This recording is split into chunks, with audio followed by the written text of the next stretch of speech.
Fox Sports. We are Black We are Detroit. Tigers baseball on Fox Sports Detroit is presented by Bell Tire.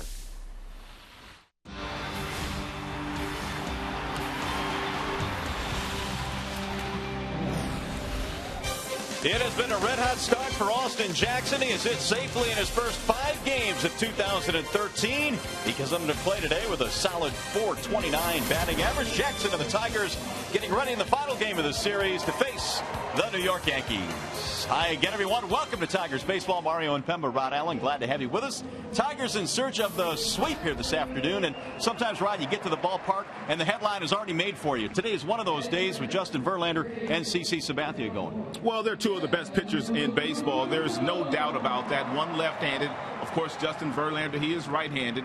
Both of these guys were their opening day starters. If you look back to when JV burst on the scene in 06, they're first and second in wins and strikeouts. CC Sabathia was not very good in his opening start this year. 5 innings, he threw over 100 pitches. He walked 4 in that game. Verlander, a little bit better. He got his first career win on opening day, but he needed 91 pitches in 5 innings to do so. Jim Leyland would like to see Verlander get up over 100 pitches, maybe throw 7 innings, give that bullpen a little bit of a breather. And JV also has pitched some outstanding baseball right here at Comerica Park. All right, Tigers going for their first sweep of the Yankees since 2008. We'll see if they can get it here this afternoon at the ballpark. Glad to have you with us. After a short break, we'll send you to the Call Sam Studios and join Shannon Hogan.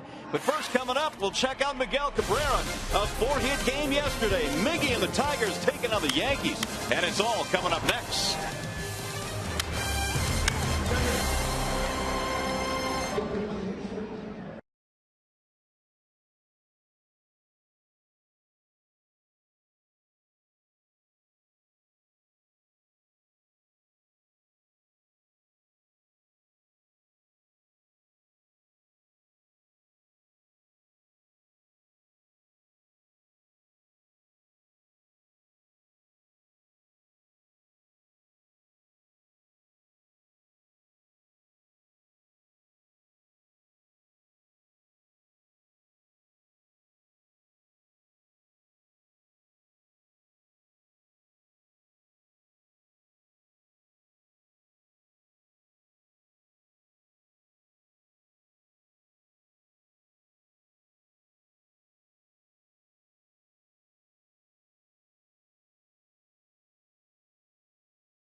Been turning into a nice day here at the ballpark. Welcome to downtown Detroit. Yankees and Tigers go at it here in the third and final game of the series. Robinson Cano getting ready to send his Yankees into battle today. The Yankees starting lineup presented by the Metro Detroit Chevy dealers. It'll be Brett Gardner at the top and then Cano.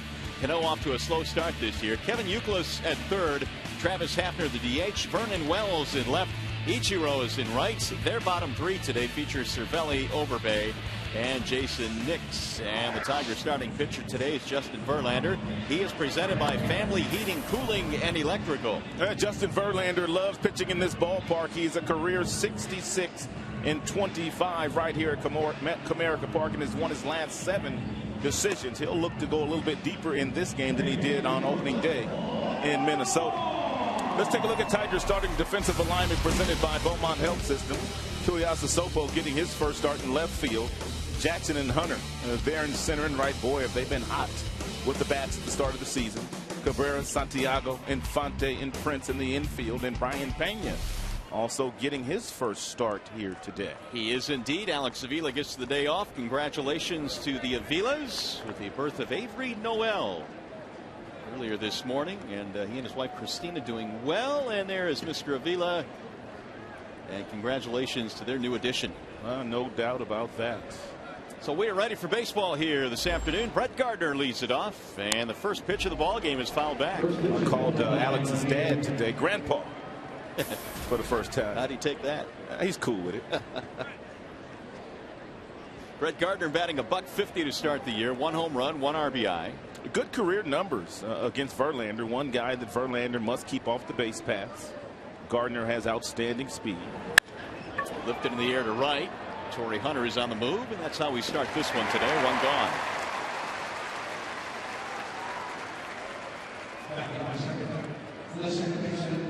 Now Robinson Cano will step in for the Yankees. Cano, after having a monster World Baseball Classic in which he was named the MVP, has gotten off to a slow start here in the regular season. Batting .111. And sooner or later, you know, this guy will get it going.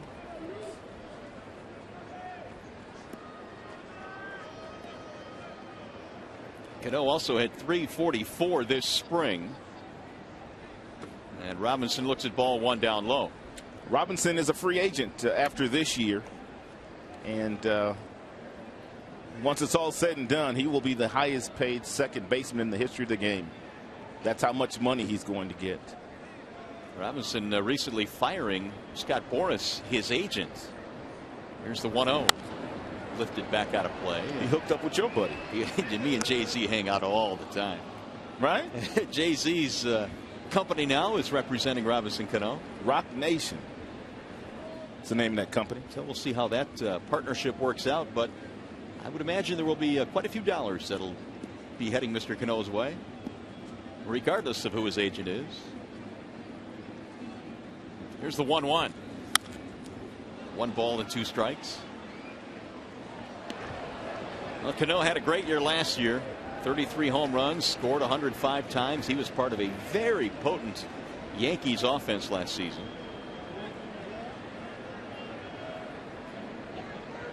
And when it comes to the standard for second baseman, this guy has pretty much set it. 94 RBIs, hit over 300. We'll go in the air towards shallow left center field, and Tuiasa Sopo coming to the line to make the catch.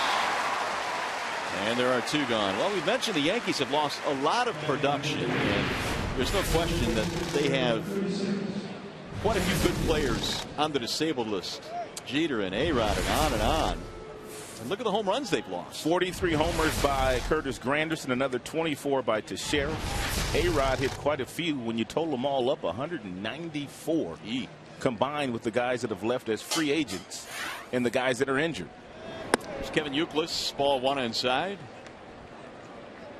So they are scoring runs in different ways, or they anticipate they will this season, until the majority of their injured players come back. Swinging a drive down the left field line. That ball is hooking, and it's going to go foul. Whoa. Youkilis got just out in front of that one. Youkilis has been putting some pretty good swings on fastballs in this series. And that was a 90 mile per hour fastball right down the middle by Verlander, and Youkilis almost made him pay. 219 against JV, but a couple of home runs. Almost had one there. The 1-1 pitch. Driven again. This one to left center field. That ball is hit well. Jackson on the run, won't get it. It's up against the wall. Youkilis has extra bases and a 2-out double. And Verlander must have thought that that was a fluke swing, the ball that nearly missed that left field foul pole for a home run on the previous pitch. He came right back with a 91 mile per hour fastball, and Kevin Youkilis drilled it in the left center field gap. He homered in that same area here a couple of days ago. Yeah, he did. He has 4 hits in the series now against Detroit. So he has turned out to be a very good pickup early in the season for the Yankees. That's a fastball that Brian Pena wanted outside, and you watch the glove of Pena ever so slightly reach back over the heart of the plate, and that's where Youkilis was able to do his damage and why he was able to do his damage. Verlander's reaction of the 2-out 2-base hit. And the two having a little conversation as well.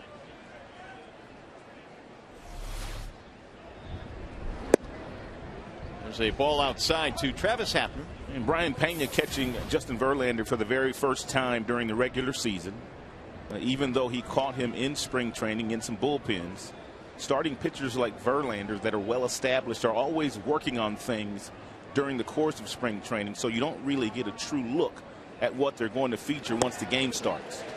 So expect Pena to be shook off quite a few times here early in the game by Verlander, because Verlander for the most part controls the game when he's on the mound. Alex Avila getting the day off, and Pena getting his first Tigers start. 1 ball, 1 strike on Travis Hapner.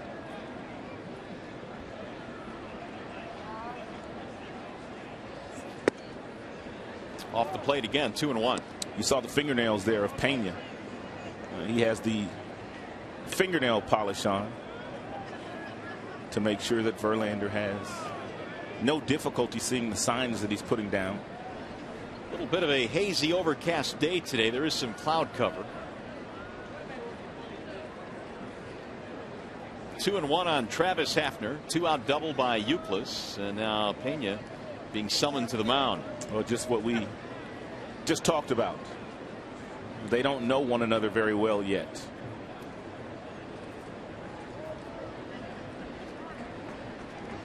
Over the years, Hapner has seen quite a bit of Justin Verlander, obviously in his days with the Cleveland Indians, and 277 his career number against JV, which is really pretty good. 3 home runs as well. 25 home runs against the Tigers, among the active leaders. Strike call on the outer edge. 2-2. Good changeup there. Hapner looking for a fastball, and Verlander pulls the string on him at 84 miles an hour. Great arm speed. Ball came out of his hand very nicely.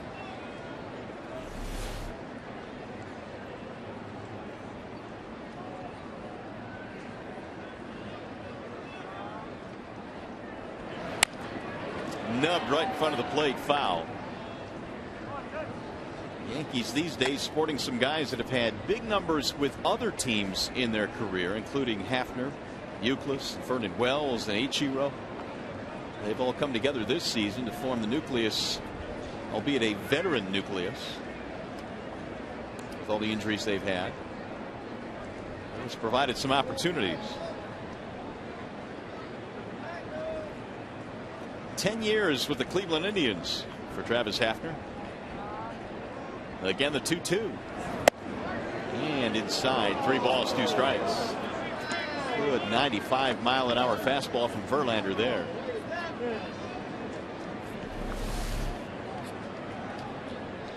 Ooh. Right on the edge of the strike zone. Verlander did not get the call.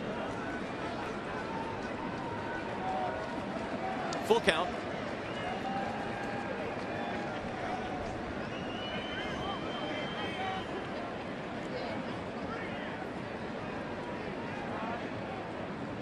And the 3-2.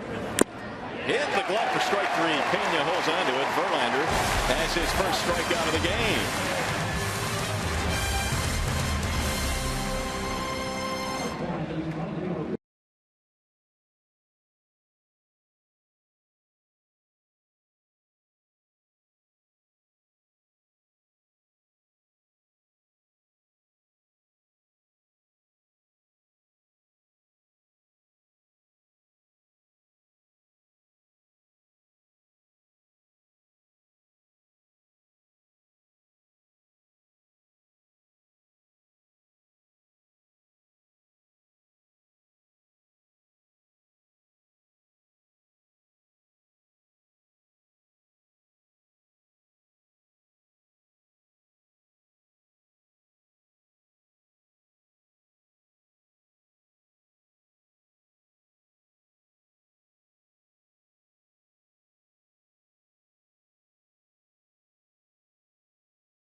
2-out double by the Yankees, so we go to the bottom of the first inning. The Tigers will take their first swings. Their starting lineup presented by your Southeast Michigan Ford dealers. And it looks like this today for Jim Leyland. Austin Jackson leads it off, followed by Torrey Hunter and Miguel Cabrera. Prince Fielder batting cleanup, then Victor Martinez. Matt Tuiasosopo will get the start in left. Brian Pena, Omar Infante, and Ramon Santiago round out the bottom three. CC Sabathia is on the hill for the Yanks. Man, one of the best left-handers in the game of baseball, but didn't fare all that well on opening day against the Red Sox. He walked 4 in that game, threw over 100 pitches, and only lasted 5 innings, taking the loss. Good fastball, good breaking ball, really good changeup for CC Sabathia, that when that fastball velocity is up. But against Boston 5 days ago, the velocity was down. We'll see which CC we have here today as Austin Jackson leads it off. And boy, has he been red hot. Jackson at .429. He's hit safely in all 5 this year. And a ground ball foul third base side. It's amazing how Jackson hit the ball extremely hard all spring training long, but really didn't have a whole lot to show for it. But once the regular season has started, still consistent contact, but he's finding some holes now, and he's scoring a lot of runs. 5 out of 9 in this series.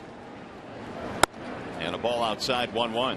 Are you noticing anything different with Jackson, or is it just a good start for him? Maturity. He just looks like he belongs in the big leagues right now. Here's the 1-1 pitch.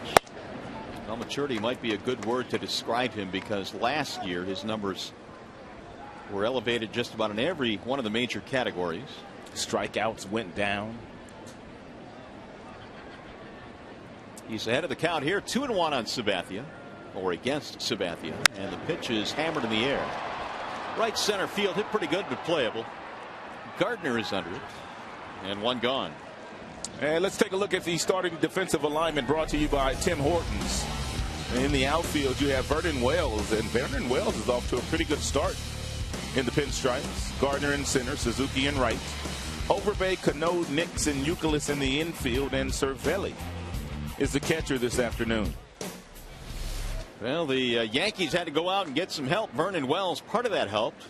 They got him in a trade with the Los Angeles Angels. He is manning left field this afternoon. Here's Torrey Hunter. Torrey is also off to a really good start, batting .391, and really the top 2 guys in the Tigers lineup have been very dynamic in the early part. Hunter as well has 5 hits in this series. 2-0 the count. Sabathia goes 6-7. 290-pounder out of Vallejo, California. 32 years of age. Rolled foul, 2-1. CC Sabathia and Jimmy Rollins of the Philadelphia Phillies went to the same high school in Northern California. Both outstanding big league talents, and CC, ever since getting to the big leagues, he was a first-round pick in '98 by the Indians. I mean, he was an immediate winner at the big league level, and because of that, he's getting close to 200 lifetime wins now in the major leagues. Hunter lands on the left. They can't get him out. One of the things that Hunter has been able to do, he's been able to get himself in some fastball friendly counts, and he drills that 2-1 piece of cheese there and by CC Sabathia. But let's take a look at the body of work yesterday by Torrey Hunter. He was on the base paths all afternoon long, setting up Miguel Cabrera, setting up Prince Fielder. The team had a total of 17 knocks yesterday. Hunter had 3 of them. And now Torrey is aboard for the middle of the lineup. Here comes Miguel Cabrera, who had 4 hits in the game yesterday and has now reached base safely in 7 straight plate appearances. Fastball from CC on the inside corner, 0-1.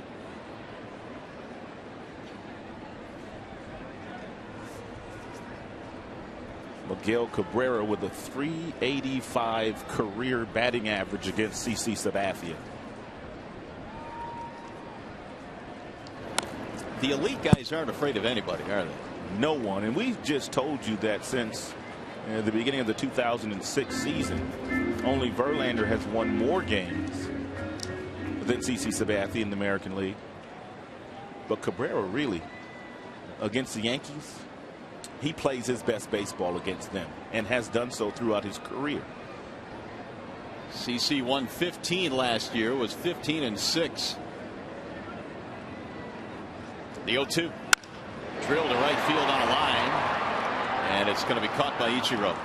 You're talking about CC Sabathia's rookie season in 2001 when he finished second in the Rookie of the Year voting. He really should have won the Rookie of the Year that year, but they gave it to Ichiro Suzuki. That was Suzuki's first year coming to the Seattle Mariners from Japan. He already played 7-8 seasons over in Japan, and a lot of people felt like he wasn't a true rookie, but he was a rookie by playing stateside. Yeah, and I would agree with that assessment too, but Ichiro did get the award as Prince Fielder stands in. I mean, I know Japan is not the equivalent of Major League Baseball or the talent at this level, but still 10 years over in Japan does not make you a rookie, I would think. But Ichiro has gone on to prove that he is an elite player. Hall of Fame player. No doubt. Here's the 0-1. Prince sends it back out of play. 0-2 on Fielder. Prince has been on a mission lately. Really, you can go back to the last 5 games of the regular season a season ago. He has just been getting it done.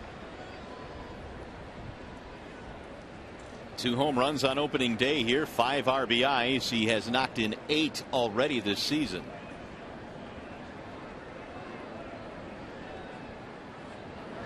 And a wave and a miss. Sabathia strikes him out. The inning is over. No runs, a hit, 1 left. Another packed house at the ballpark today.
By Comerica Bank, a part of Detroit and the community since 1849. Chrysler, imported from Detroit. And by New York style deli chips, all natural, extra crispy from real bagel bread. Back here at the ballpark on a gorgeous afternoon. Temperatures starting to rise now as the sun peeks through the clouds. And a good pitching matchup today. Verlander and Sabathia, no score as we head to the top of the second here at the ballpark. JV back to work facing Vernon Wells, Ichiro Suzuki, Francisco Cervelli. And Verlander's first pitch is a bit high, 1-0. Vernon Wells 1 for 3 with a homer in the ball game yesterday. Breaking ball in for a strike. 1-1. You know, Vernon Wells is just happy to get out of Los Angeles, although that's a very good team they have in Los Angeles. You see his numbers against Verlander. He could not crack the starting lineup out there. Getting a chance to rejuvenate his career here in New York with all their injuries. And it's a career that at times has produced some big numbers. Most of that time with the Toronto Blue Jays. He's always been a good fastball hitter. He has himself in a good fastball hitting count as we speak. Fouled straight back. 2-2.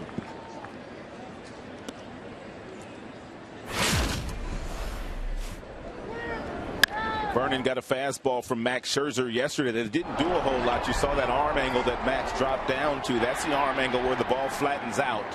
And Vernon did miss it. Back out of play again.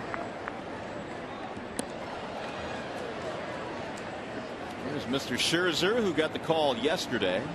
His first start of the season. This is Verlander's second start of the year. He, of course, pitched on opening day. And the numbers on Max yesterday. Got the win, too. Punched out 7.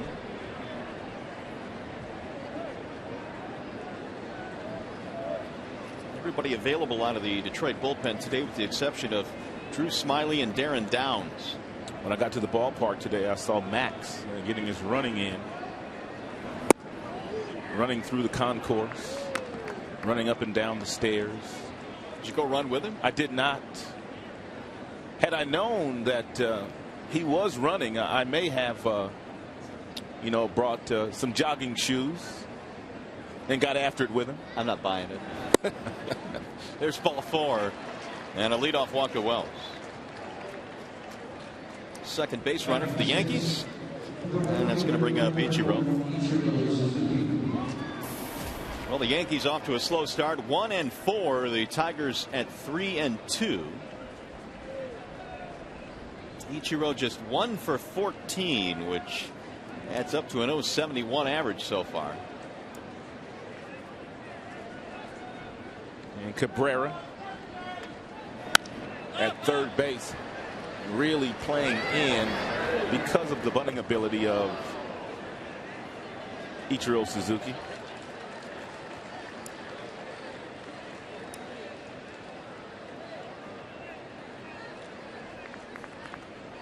Ichiro is hitless in his last 12 consecutive at bats. Vernon Wells, the leadoff walk here in the second.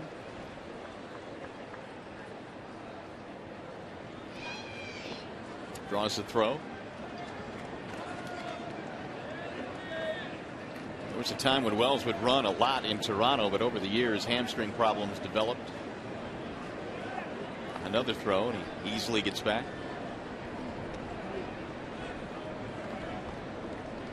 Ichiro's had good numbers against JV, 309 lifetime. He's even homered against him. And when you look at Ichiro and you see that he puts up, or did his first 10 years, 200 hits every season, you don't think of power when you think of Ichiro, but those that have been around him through the years have told us if he wanted to, he definitely could hit 20+ homers. He was pretty good before he left to Japan to come here.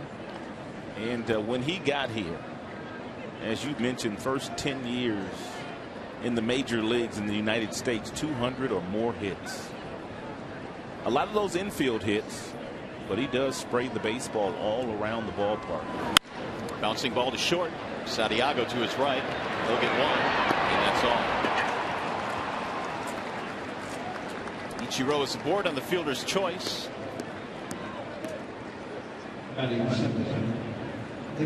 One of the things that Jim Leland wanted Verlander to concentrate on a little bit more this year, and that was be holding base runners on, especially the guys that could run.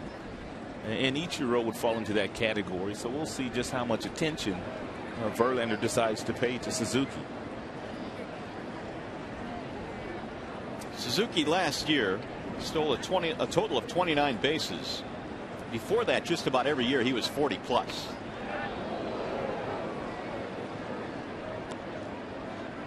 Father Time eventually catches up to you, and so the numbers have decreased a little bit, but here are his career numbers. And a percentage of 82%. Ball inside to Francisco Cervelli. Ichiro, very fast, but also very intelligent. And he always seems to pick the right pitches to run on. And that would be breaking balls and changeups. And he knows that Verlander, on any given day, will throw you lots of off-speed pitches. Drilled on a line toward left, and Tuiasa Sopo won't get it. It'll get by him and go all the way to the wall. Ichiro rounding third. He comes home, and he will score. It's a double and an RBI for Francisco Cervelli.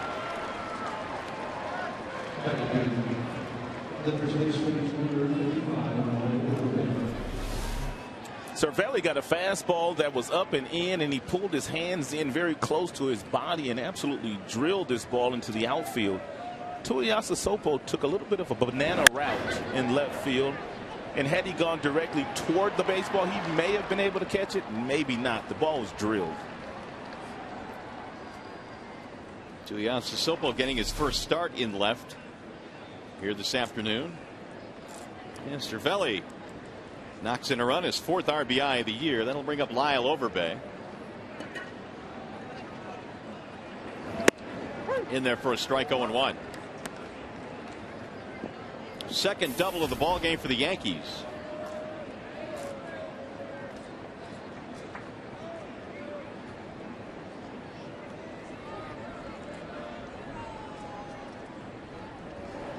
Overbay takes low. 1 ball and 1 strike.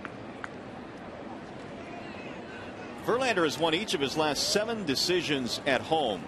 And when you look at his career numbers at home, they're awfully gaudy. He's 66-25. ERA is at about 3. Wave and a miss. 1-2. One of those starts was against the Yankees. Pitched 8 innings, struck out 14 Yankees in August of last year. And that remains his career high, his single game high in strikeouts, 14. But a 3.00 ERA in this ballpark lifetime. In the air toward left. Tuiasa Sopo coming over.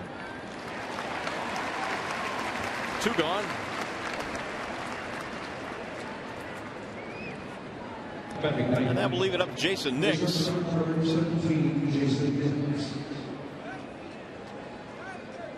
Nix has had to play because of the injury to their starter Eduardo Nunez. As you look at Nix's spring numbers, Nix is not a shortstop by trade. But Jeter on the disabled list, he has not played this year. And you mentioned Nunez being hit the other day by Doug Fister, still on the mend. So Nix pressed into duty at shortstop.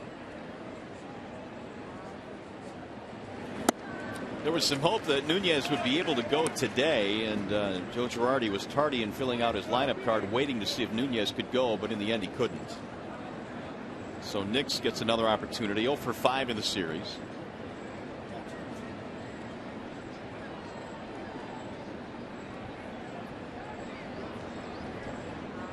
Here's the 0-1. A little bit outside. 1 ball, 1 strike on Jason Nix.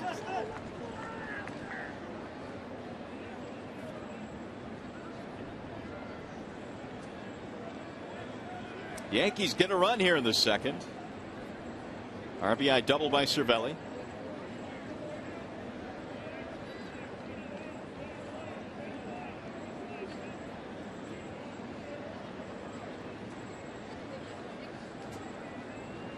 And Verlander taking his time on the hill now. 1 ball, 1 strike on Nix.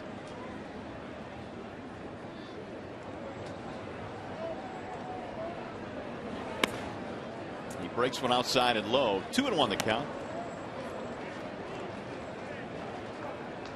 Verlander led the American League in innings pitched last year, almost 240 innings.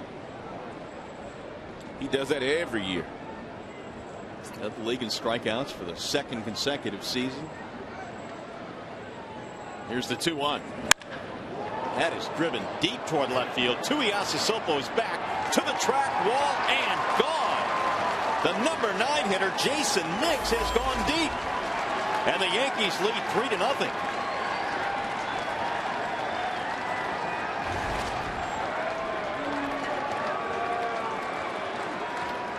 A no-doubter off the bat of Jason Nix, his first of the year. And Verlander threw him a changeup at a 2-1 count. And the changeup stayed up right around the belt buckle. And when Nix does find the seats, it's usually in that direction. He absolutely clobbered that changeup there.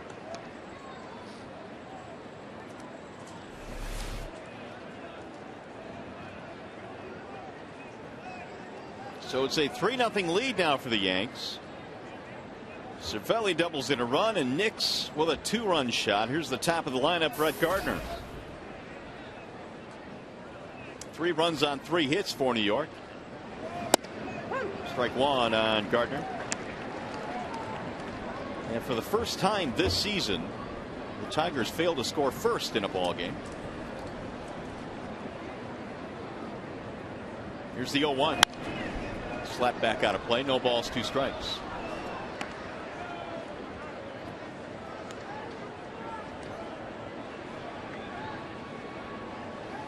Gardner flied out to right field his first time up, hit .292 this spring. And they missed most of last year with an elbow problem that required surgery. Sprays one on the ground left side. Fielding there is Cabrera. Nice play. Got it. Fielder able to hold on to the bag with his big toe. Big inning though for the Yanks.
In a big start for the Yankees, they put up 3 against Justin Verlander, including a home run by the number 9 hitter Jason Nix.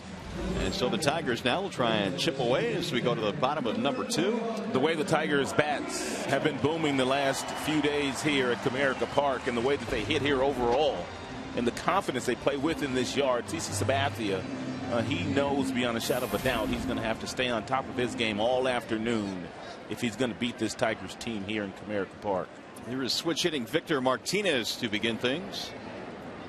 DHing again today for Detroit. Martinez at 176.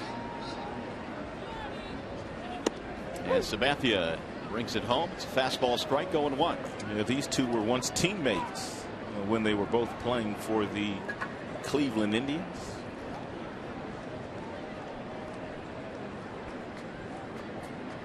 When they both came up, both had immediate success in the major leagues. Victor was winning batting titles in the minors. The 0-1. Wave and a miss. 0-2.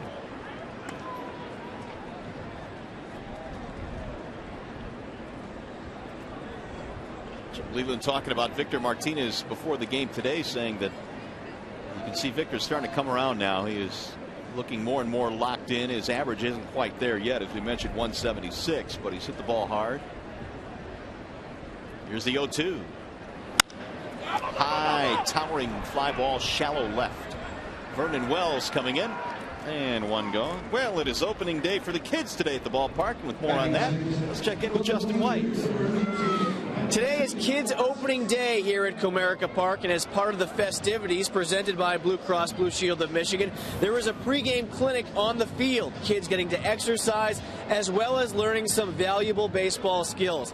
Now they're all up here sitting in their very own section, getting to watch the Tigers and the Yankees and Justin Verlander against CC Sabathia. I'd say that's a pretty good day at the ballpark.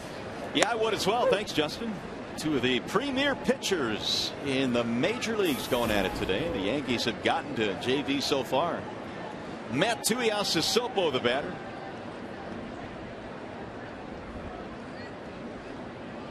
Sabathia ready with the 0-1. And a ball down low. 1 ball, 1 strike. Tuiasosopo has had only 1 at bat so far. He's 0 for 1. He provides an interesting contrast to Andy Dirks out at left. Here's the 1-1 pitch. The difficult thing for a guy like Tuiasosopo is when you do get your chances, it's typically going to be against a tough lefty. Yes, it is. And it is today against Sabathia. 26 years of age, Tuiasosopo. Out of Bellevue, Washington. That's a nice part of the country. Bellevue, Washington. The 1-2. Line drive to left, base hit. Tuiasosopo with a 1-out single. Also the second Tigers hit of the game. It's a changeup that CC Sabathia is about to feature here to Tuiasosopo, but he didn't make it to the location that he really wanted it to be. Wanted that ball to be down and well off the plate, and he just got too much plate in. Tuiasosopo with that long bat able to reach out and hit a seed back to left field. There's Brian Pena. Ball 1. Pena's first start of 2013. Hit 3 homers this spring, knocked in 7. Pena will serve as the primary backup to Alex Avila.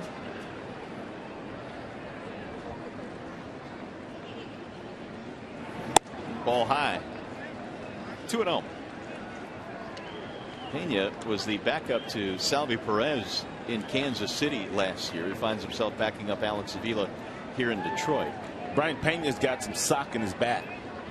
And in a fastball count, if CC decides to throw him a fastball, he can find the gaps with it.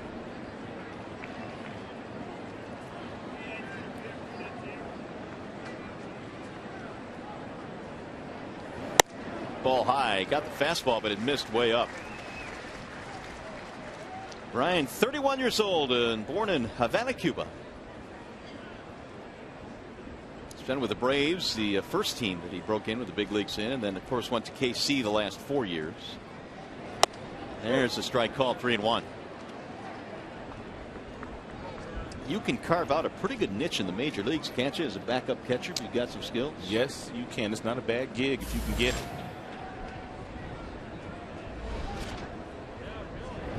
Pena takes another strike, and the count fills now at 3-2. Just about every single fastball that CC has featured so far this afternoon has been 90 miles an hour and above.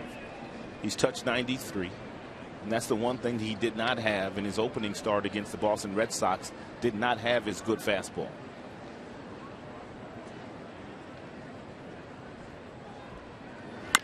Bouncing ball right side. Cano spins to second, 1, and no relay. Fielder's choice.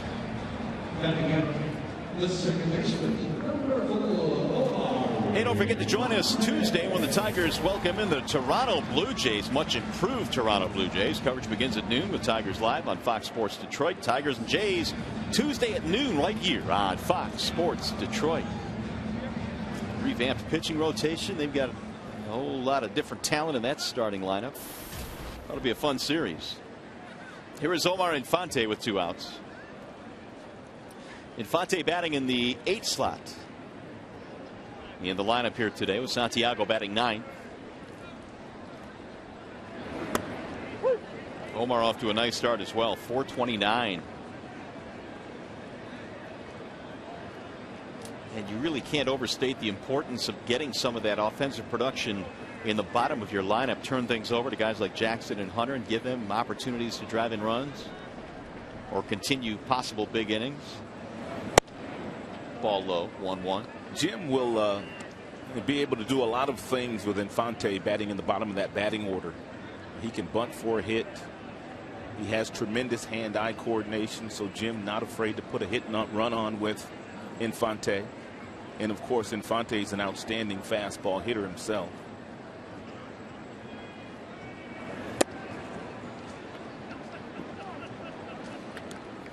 Just about every single right-handed batter so far today, CC Sabathia has stayed away with that 90-mile-per-hour fastball.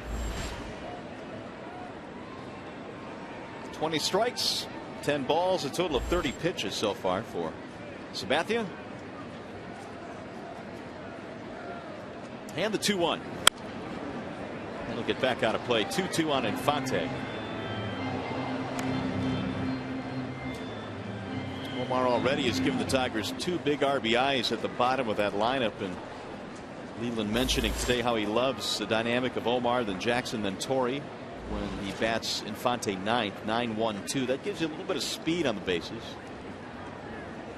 for a team that really is not speed oriented. Low, 3-2 on Infante.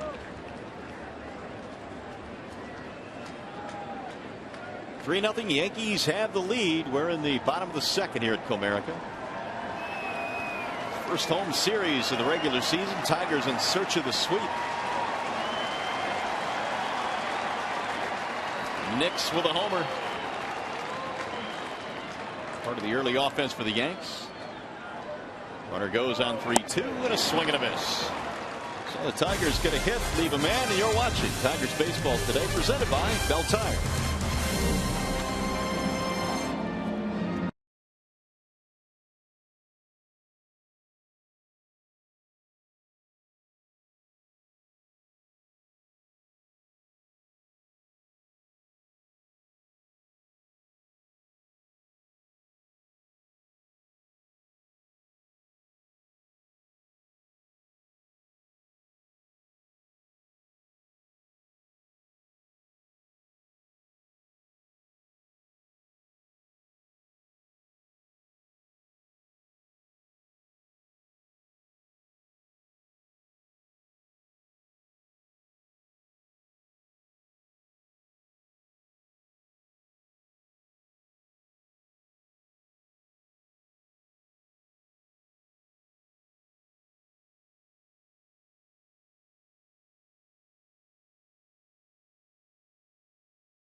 Arby's. Try the mighty taste of Arby's new Mighty Minis today. Arby's, slicing up freshness.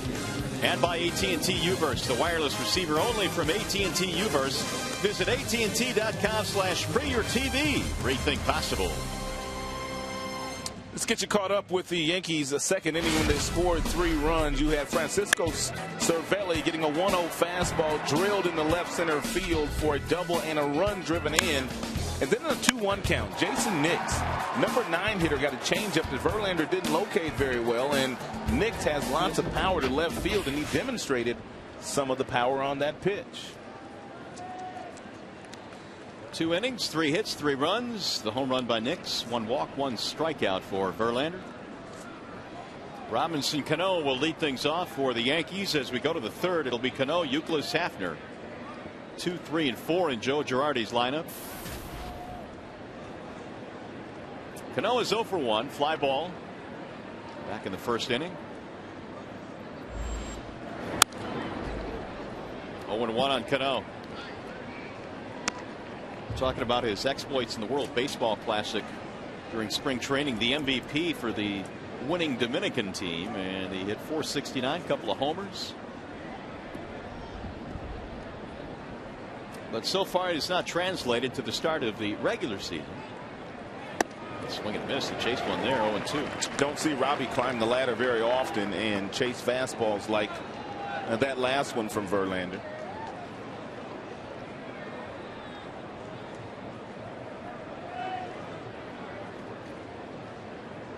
Cano takes an extra second or 2 to get back into the box.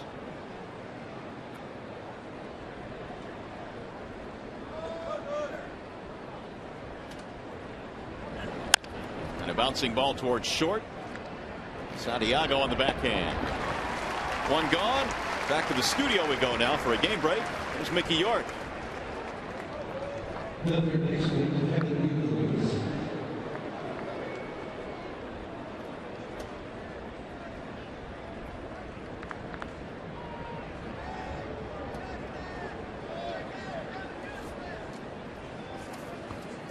All right, Mick, thank you.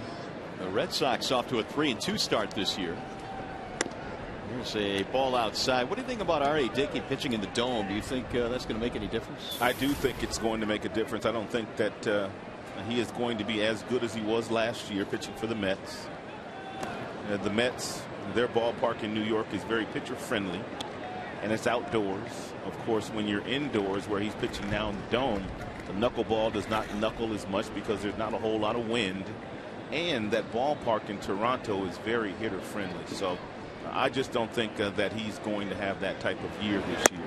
And he's in an American League, so American League better hitters as far as I'm concerned. Yeah, it's a whole laundry list of reasons why it may not be a Cy Young type season this year.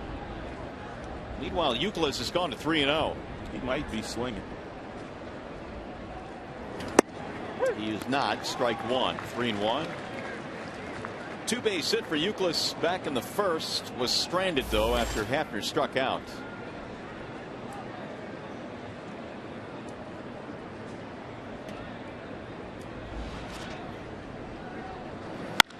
Drilled again, but it's going to be pulled back into the seats. Youkilis makes some pretty good contact in the series. It's loud, isn't it? It really is. He had a good spring for them too. He was one of their best hitters in spring training. So apparently he went to spring training in real good shape, real good frame of mind, and so far performing very well. Yankees inked him to a 1-year deal. That was in December, and he lost him ball 4. 1 on, 1 out. Second walk given up by Verlander today. The designated hitter, Travis Hafner. That'll bring up Travis Hafner.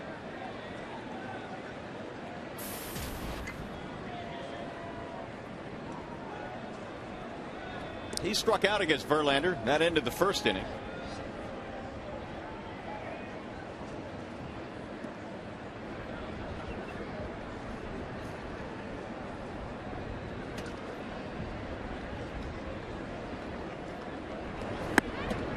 Ball 1 outside to Hafner.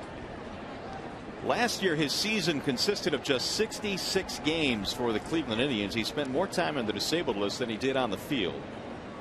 Knee problems, back problems. He is hopeful that those maladies are behind him this year.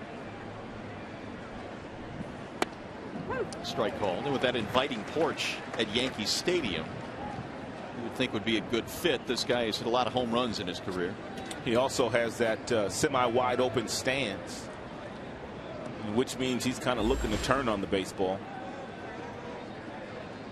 Numbers on Verlander, 50 in the pitch count now.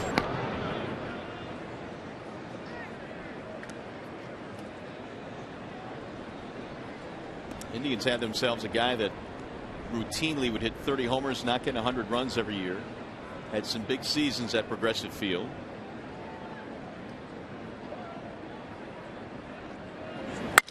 Shattered bat, little looper into right, base hit. So move Euclid to second, and the Yankees have something going now here in the third. And Travis hit that ball right off the end of the bat.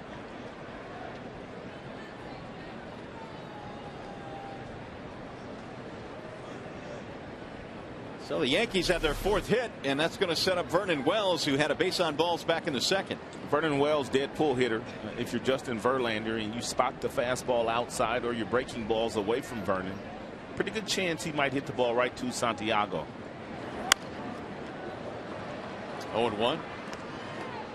And if he does that, turn the double play and get yourself out of the inning.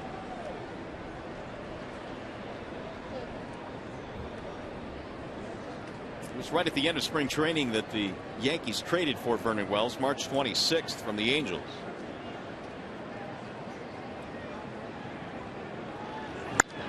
That is popped up back behind home plate, and back to the seats it goes.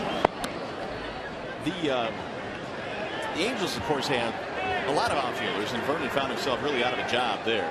Peter Porges, Mike Trout, Josh Hamilton coming over.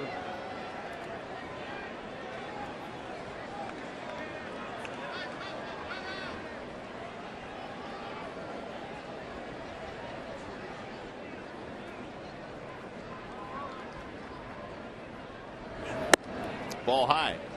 Josh Hamilton off to a rough start in Los Angeles, but he'll hit before it's all said and done. He's just way too talented. But his former club, their manager Ron Washington, walked Pujols 3 times intentionally yesterday to get to Josh Hamilton. Well, that certainly didn't happen very often in Texas. New. Remember the start that Pujols got off to last year with the Angels, and that eventually he caught fire.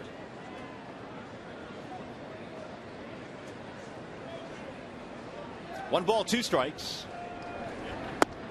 And a ball inside. That's a breaking ball right there that Pena called for. Verlander agreed to. They wanted it down and away, but he missed up and in with the breaking ball. Verlander still looking for that ground ball, and if he throws a quality breaking ball at the bottom of the zone or a changeup, he can get that ball from Vernon Wells. Lifted in the air on the infield. Cabrera calling for it. Infield fly rule. Batter is automatically out. 2 gone. And now Verlander a chance to get out of this mess here by getting Ichiro.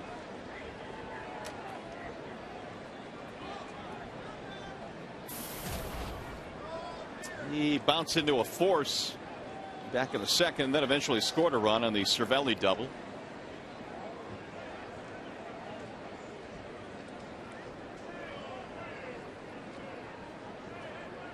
Three runs, 4 hits for the Yankees. No runs, 2 hits for Detroit.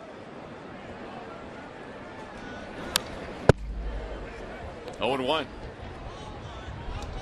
So Ichiro now is over his last 13.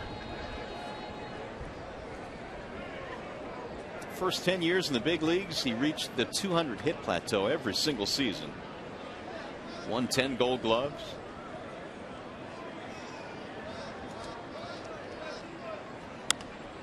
Fouled away.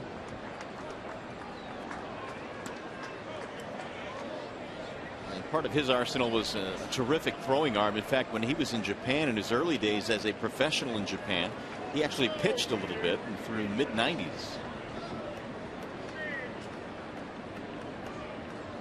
Trying to pick up Euclid and Hafner here in the third. 3-0 in favor of New York.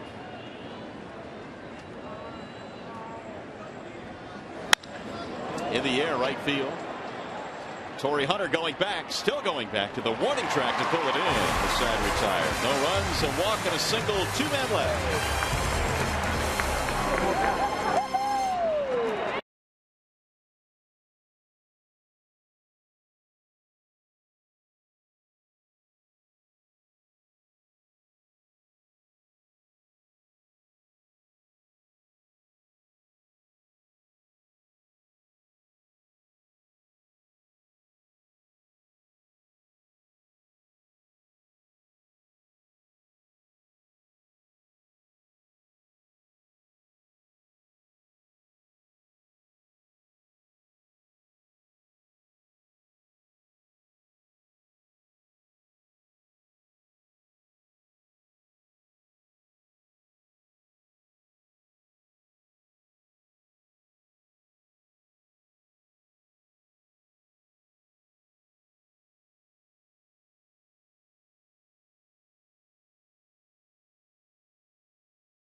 party in an upcoming Tigers game. 2013 group picnics and party suites are on sale right now. Groups of 15 or more get discounted tickets to select home games.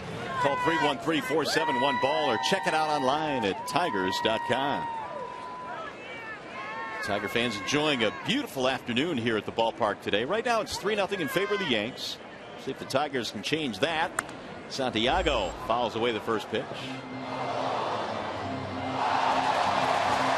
Santiago getting the started short today in place of Johnny Peralta. His spring numbers .250 this spring.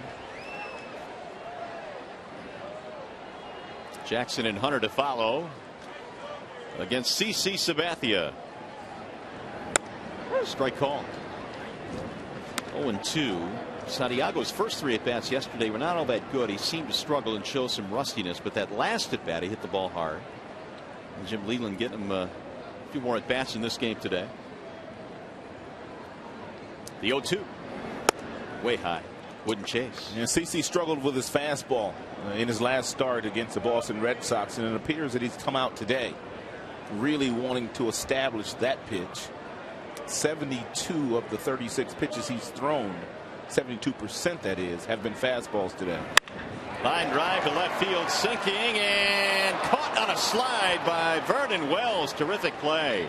Vernon Wells, a center fielder by trade, and he has won Gold Gloves in his career when he was playing for the Toronto Blue Jays. Gets a real nice jump, comes in sliding fashion, and takes a base hit away from Santiago.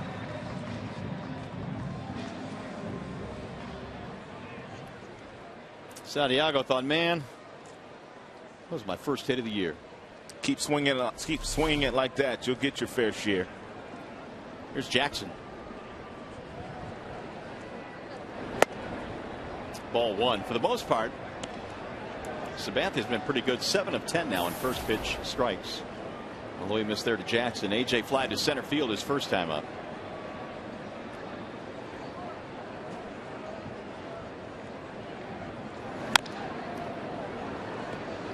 One ball, one strike, and we were talking about how the top of the Tigers lineup has really been ignited. Here's the Farmers Insurance report card on AJ and Torrey Hunter. These are updated numbers. And Jackson just continues to get better with maturity. And Torrey Hunter's playing like he's young again. He was one of the best number 2 hitters in baseball last year, second half of the year.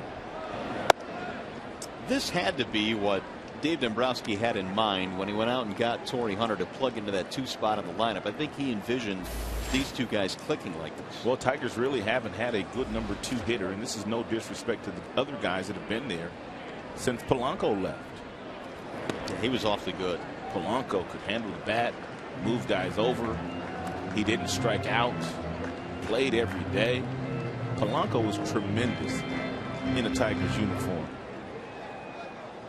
Meanwhile, the count has gone to 3-1 on Austin Jackson. And he lost him. Ball 4. Sabathia's first walk. Austin Jackson just continues to get on base any way he can.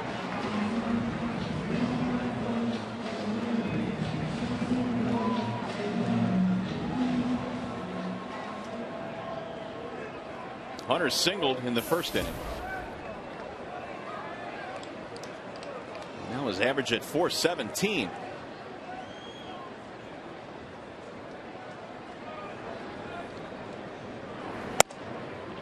Ball 1, and Sabathia again missing up. That's going to bring Cervelli out to the hill.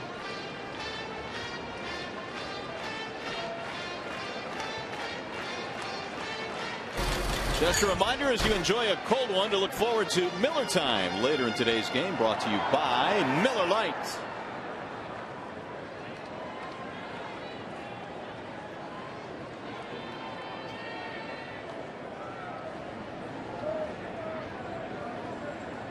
Here's the 1-0.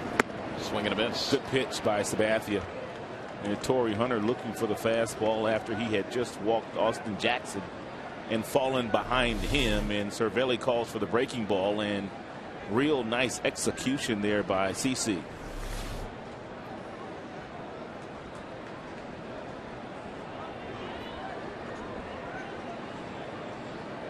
Another changeup.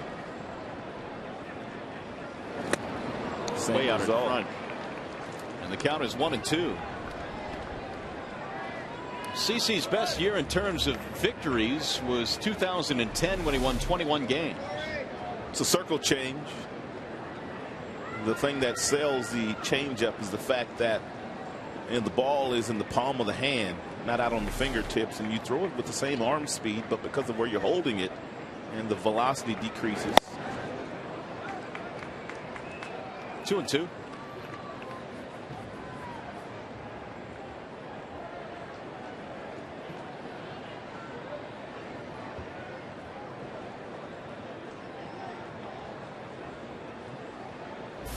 Hunter has multiple hit games in 4 of his first 5. He has a shot to do it again here today with already a single to his credit. And a bouncing ball to short, ranging to his right. Nix fires to second 1. Relay. Got in time. Hunter beats it out.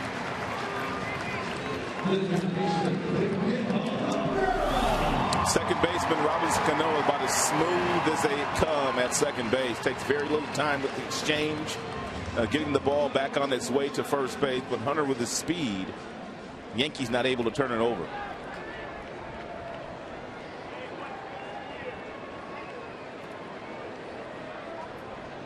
Robinson Cano never looks like he's in a hurry to do anything on a baseball field.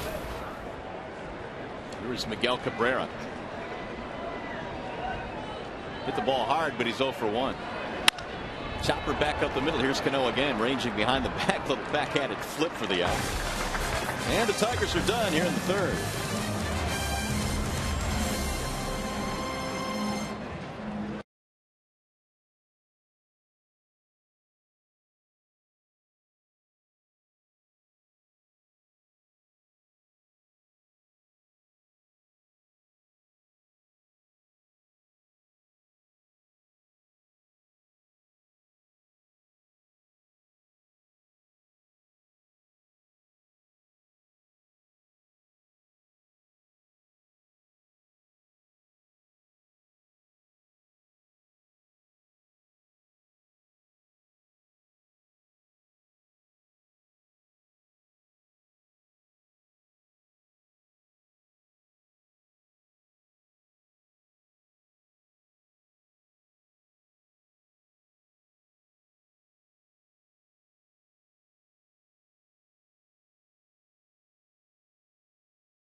Afternoon as we go to the top of the 4th at Comerica Park, and it is time now for the AT&T trivia question. Here it is. Who are the 4 former Yankees catchers who went on to manage the New York Yankees? There have been 4 of them.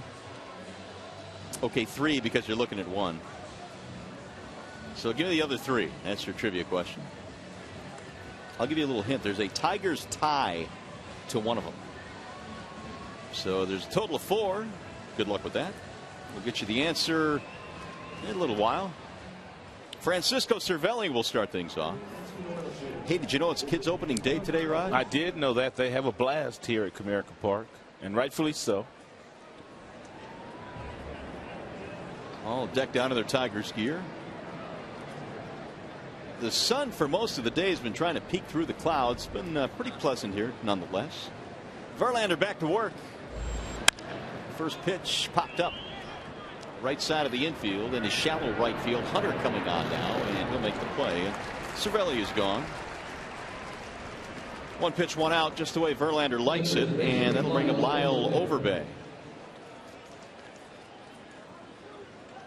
Verlander surrendered an RBI double to Cervelli in the second, a 2-run shot to Jason Nix in the second as well. That's where all of the scoring is taking place.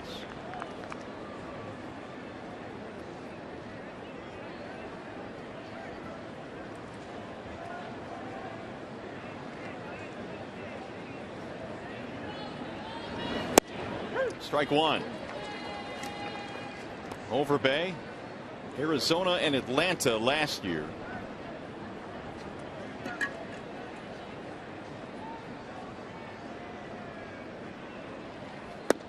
Strike call. Make it 0-2.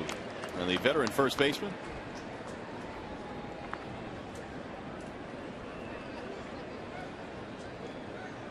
Filling in for Mark Teixeira, who has that wrist problem. Now the 0-2 pitch.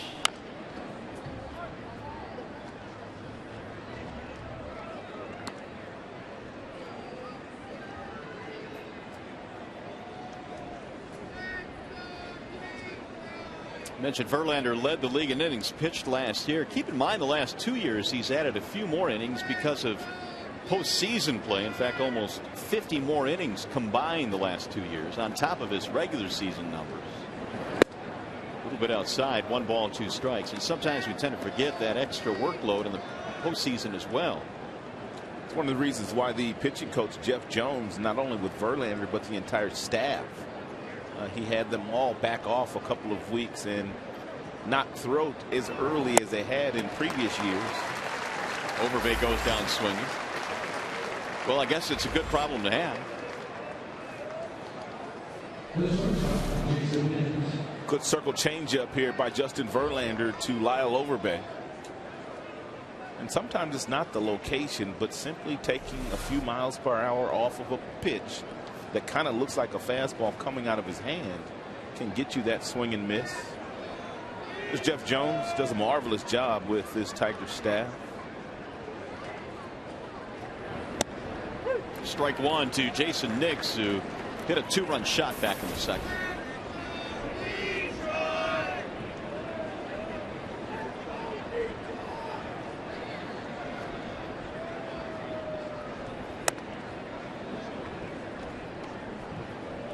One ball, 1 strike.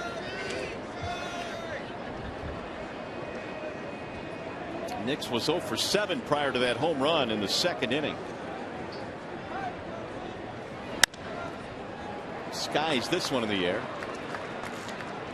Torrey Hunter coming on as well again, and a 1-2-3 inning for Justin Verlander on our way to the bottom of the 4th.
Comerica Park in the 5th.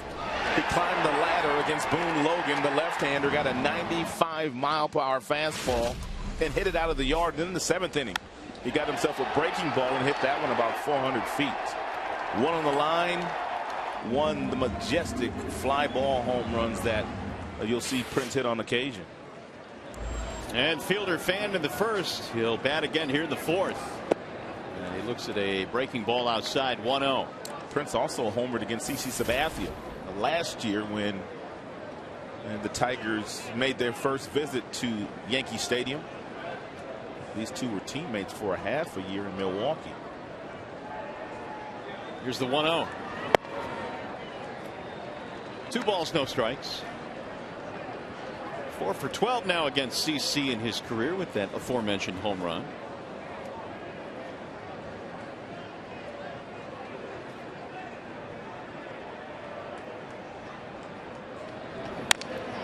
We have shown these numbers before, but what makes Prince such a really good hitter is the fact that lefties, even with that big swing of his, don't seem to bother him all that much.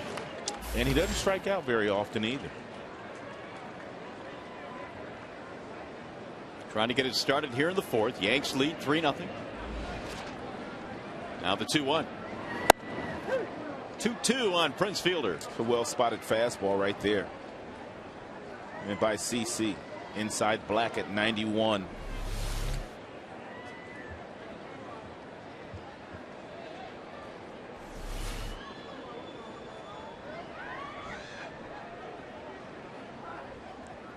Oh, ooh, waving a miss. Second time he's done that to him today. He set him up perfectly. Inside fastball at 91. Then he comes back and he pulls the string with a really good curveball.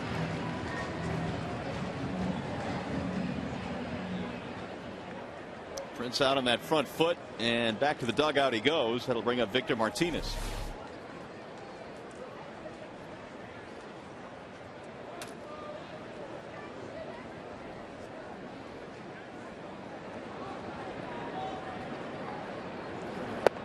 We're talking about Sabathia in the last inning that he was pitching. Although he is cruising toward 200 lifetime wins, 191 right now. He's won 20 games in a season only once, and that was back in the 2010 campaign when he won 21. But he is always in the mid to high teens every single season.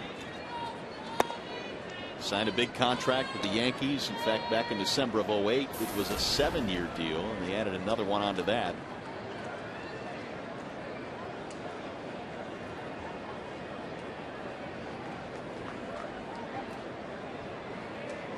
Two balls and no strikes.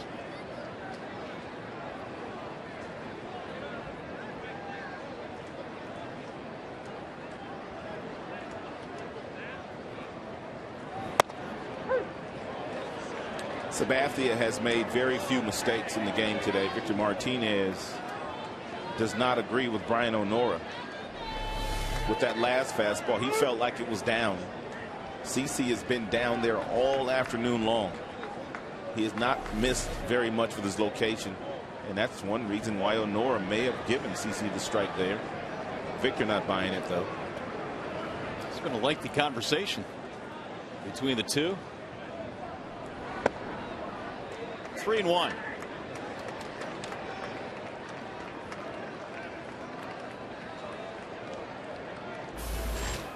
Tuiasosopo waiting on deck.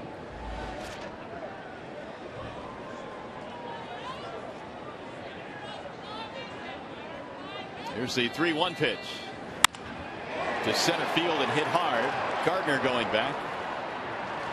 2 gone. Victor is very close to busting out.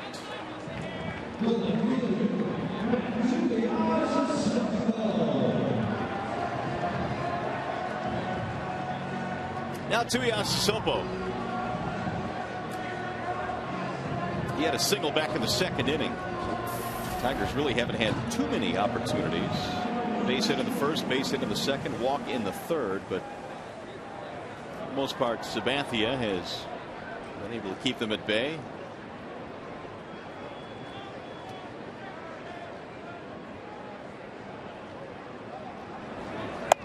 Strike 1 on Tuiasosopo.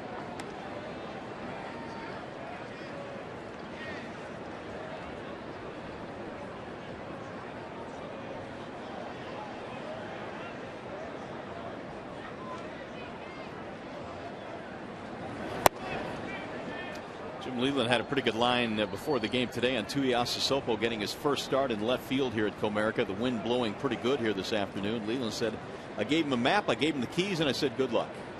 You know, Jim said that, and I agree with him totally. It's tough to play left field here, but it's easier to play here than it is to play in spring training. Why is that? Wind, sun, no clouds. If you can play in the Cactus League, or if you can play in the Grapefruit League, and you can play good in spring training, you can play in any outfield up here.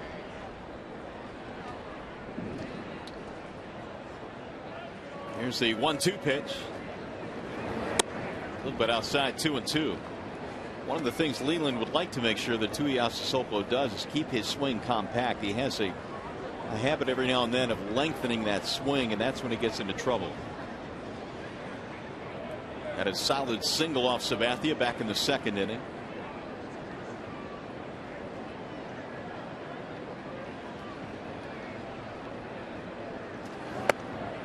Low again. 3-2. CC has such confidence in the secondary pitches today. He might just come back with a curveball here or that fading changeup to Tuiasosopo.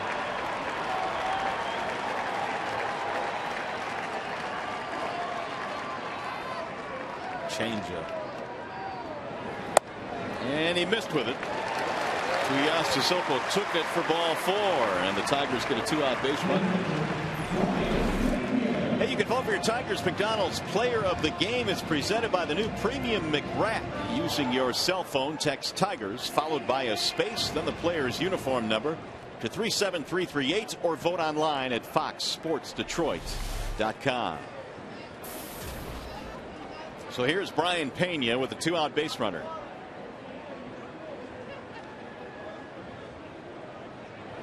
And he takes strike 1.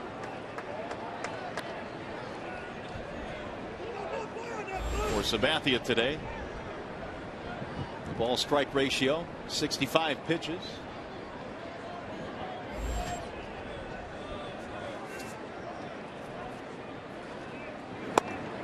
Another strike. Now it's 0-2.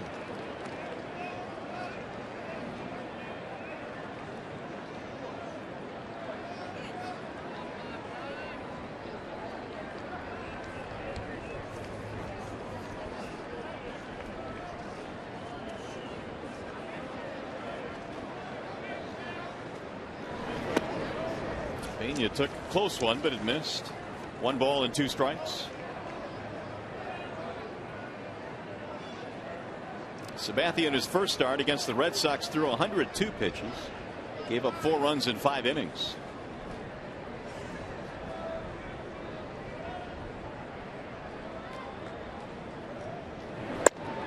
Just off the plate again. 2 balls, 2 strikes.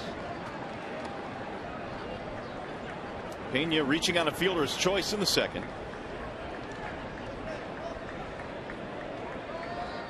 Tigers locked him up with a free agent deal last December.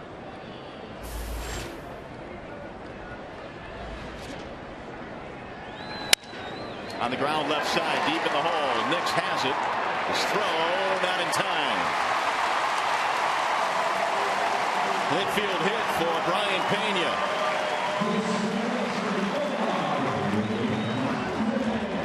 Nice range by Nix. He was not going to get Pena at first base, so he goes to second base, and I'm surprised that Tuiasosopo did not slide. When you're running full speed toward the bag, and if you don't slide, you have a tendency to come off the bag. And had he done that, it would have been easy for Cano to apply the tag to him. That is the first Tiger to reach second base in this game. Let's see if they can get him home now. Infante the batter. Ball 1. Omar struck out against Sabathia back in the second. One of 3 punch outs that Sabathia has. The majority of the pitches that he has thrown to Infante today have been off-speed pitches. Struck him out with an off-speed pitch as well. And now Cervelli out to the mound as Sabathia, who got 2 quick outs in this inning, is now creating some trouble here.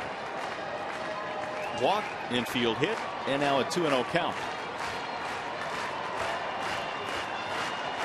By the way, make sure to visit your life-size Detroit Tigers located in the Jefferson lobby of the Renaissance Center. For more information on April and the D, you can visit foxsportsdetroit.com. In the meantime, head on to the RenCen. See the life-size bobbleheads of Justin Verlander and Miguel Cabrera.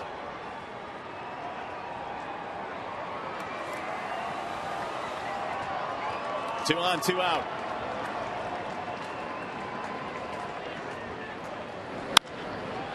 Toward right field, slicing. Ichiro will watch this one sail back into the seats.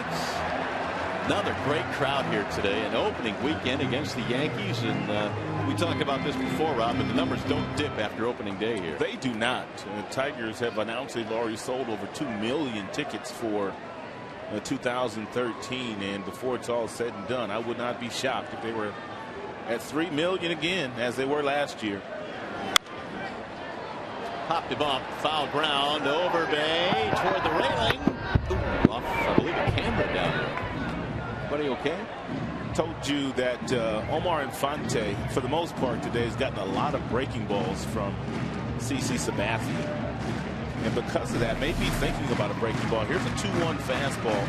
Omar very seldom tardy on fastballs at all, but a little tardy on this one.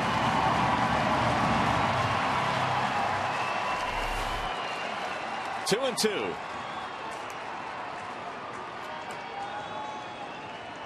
%61% of the pitches that he's thrown today,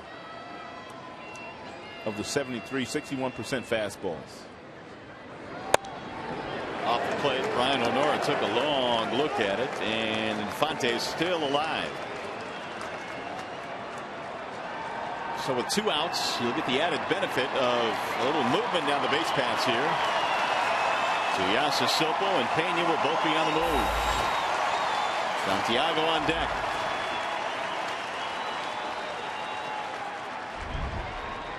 And the 3-2. Driven in the air toward left. It's straight at Vernon Wells. And that is that for Detroit. No runs, a walk, an infield hit. 2 men left.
Tigers baseball on Fox Sports Detroit is brought to you by Bell Tire. Get the lowest tire price, period. Bell Tire.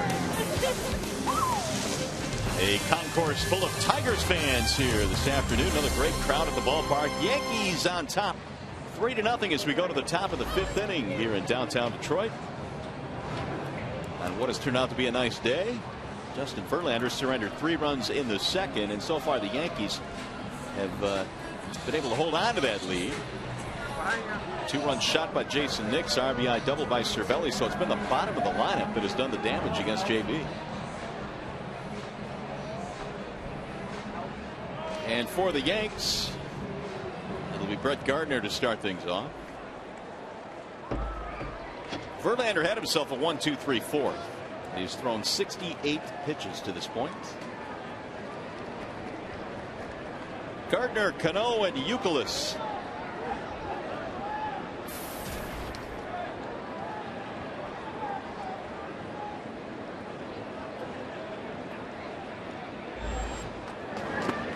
Ball one. Verlander threw 91 pitches in Minnesota on Monday. And a couple of days later, Jim Leyland said Verlander could go up to 110, 115 in his next outing. And if everything went okay. Skip was also saying that sometimes when you look at pitch counts, you have to be careful, because if they were 110 very stressful pitches, or a good portion of them were, that carries more weight. It's a great point. And we see that oftentimes where guys have to battle through certain innings. There's a wave and a miss. 2-1.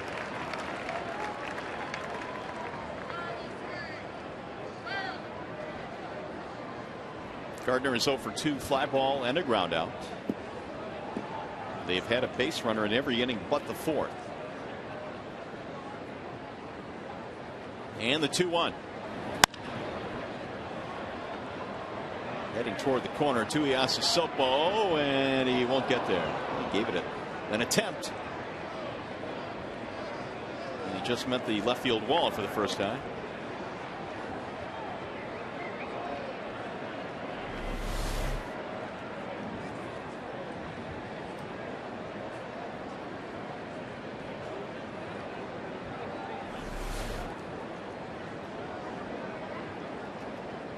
Two balls, 2 strikes on Brett Gardner.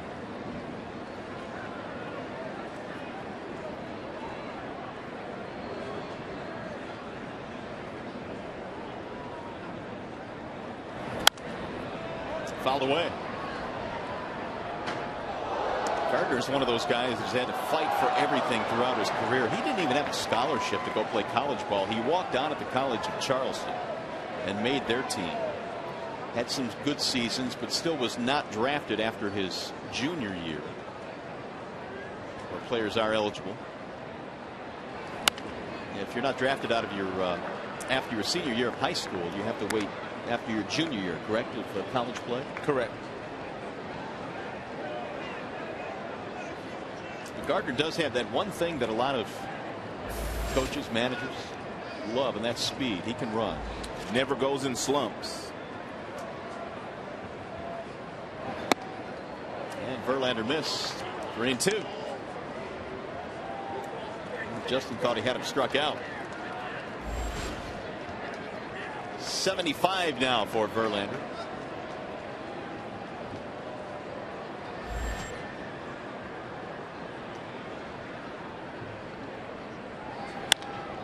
That's a pop up left side of the infield. Santiago for the out.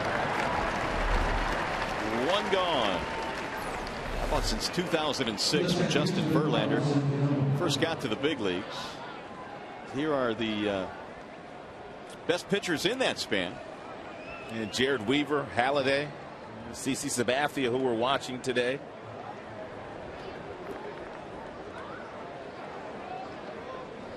Boy, Roy Halladay has had his struggles. Cano lines one to right field, a base hit. His first hit this afternoon. Cano keeps that bat in the strike zone a long time. He appeared to be fooled a little bit on this changeup. The body was out in front just a little bit, but his hands, they stay back. And he just keeps those hands in the strike zone so long. What a pretty swing. Looked like a young Rod Carew right there. A lot of similarities. Here's Kevin Youkilis.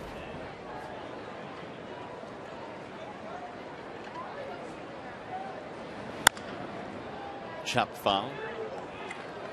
Youkilis has the same batting stance that he had in Boston, but a much different look. He typically had a lot of facial hair in Boston. Now with the Yankees, clean cut. Almost don't recognize him. But that very familiar batting stance.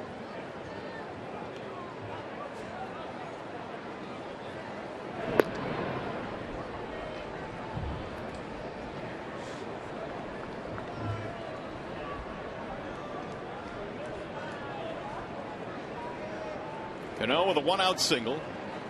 5 hits for the Yankees in this game. Here's the strike call. JV with a breaking ball to make it 0-2.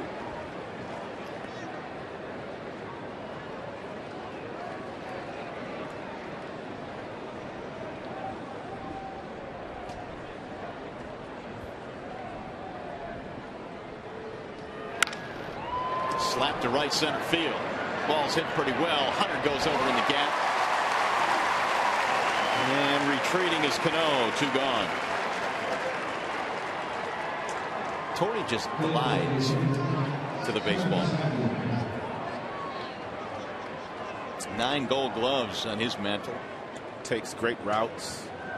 Gets tremendous jumps.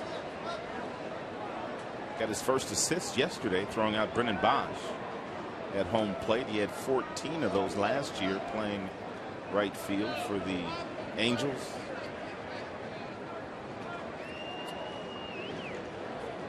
I wonder what gives a guy like Hunter, or really any big leaguer, a bigger thrill or more joy, knocking in a run with a base hit or taking one away by throwing a guy out at the plate. Base hit. It's the knocks out. Getting them RBIs. That's how you get paid. That's how mama get them new shoes. Throwing guys out at the plate ain't getting you any new shoes, are they? Swing and a miss. And here's that throw. Look at how he gets behind this ball, though. That is textbook. I mean, he knows there's going to be a play. He gets behind the baseball, and then as he's approaching the baseball, he gets his momentum going to where he's going to throw it, and throws a one-hop strike to Avila. You kids at home, that play right there is exactly the way that you get yourself behind the baseball when you have to throw it. Sometimes you don't have time to set yourself like that. But if you think about setting your feet, and more often than not, you'll be able to do it. Torrey now with 112 outfield assists, which is 4th among actives in the major leagues. That is driven down the right field line. Going to go way foul, though, but ball was hit a long way. Yankees only have 5 hits, but seems like more. They've squared up some balls today.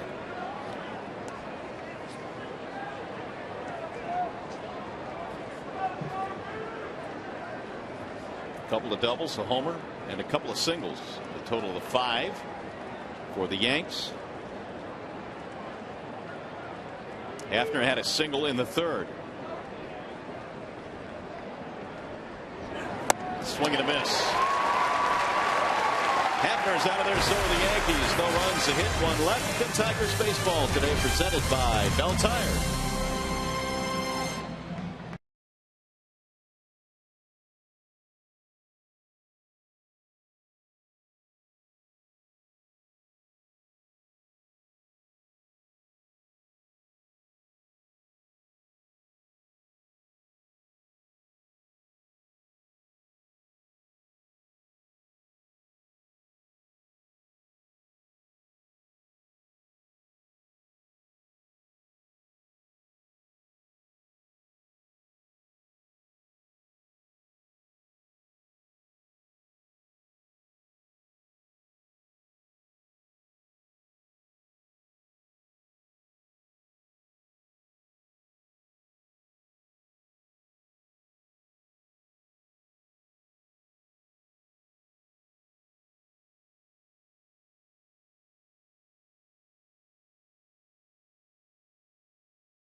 ballpark. The AT&T trivia question. Remember, we asked you a couple of innings ago, who are the 4 former Yankees catchers that have gone on to manage the Yankees? Joe Girardi is one of them. The other 3 are Yogi.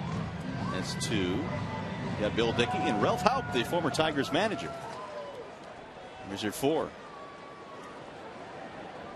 Tigers trying to get the bats going here. They'll have Santiago, Jackson, and Hunter. And he shows bunt, looks at a ball high. Well, Sabathia brought his A game today. Velocity with the fastball. Not all that impressive. It's been right around 92 all afternoon long, but the location has been outstanding. Lifted towards center field. Gardner ranging left. Santiago is out. Top of the order now, Austin Jackson. On base again with the base on balls back in the 3rd.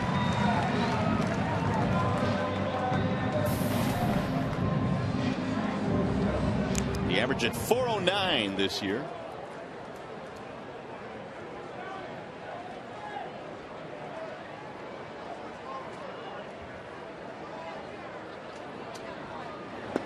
Today's starters, Verlander and Sabathia, are 2 of the better pitchers in the major leagues after their team has lost a game. Following a loss, both of them have really good numbers.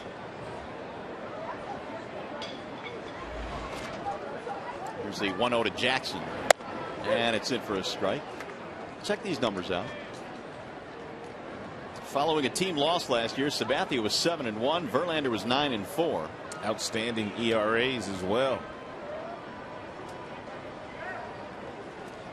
Here's the 1-1 offering. Checked it. Didn't go. Oh, yes, he did. I take it back.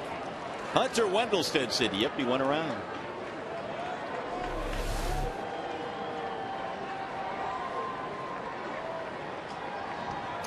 Close. I don't know. That's real close. Could have gone either way.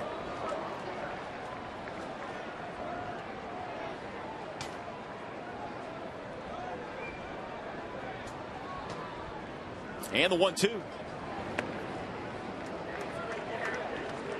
Tigers have only 3 hits in this game. A single by Hunter in the 1st, single by Tuiasosopo in the 2nd, and a single by Pena, an infield hit, back in the 4th.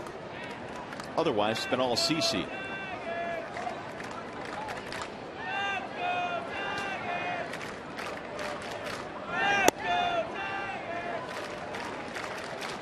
Sabathia knew that his margin for error would be slim today with Justin Verlander pitching for the Tigers.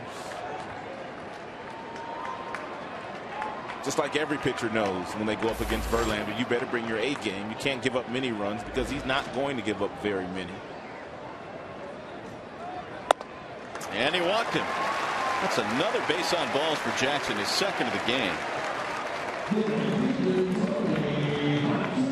3rd overall for Sabathia. CC had some control problems his last start against the Boston Red Sox. He walked 4 in that contest.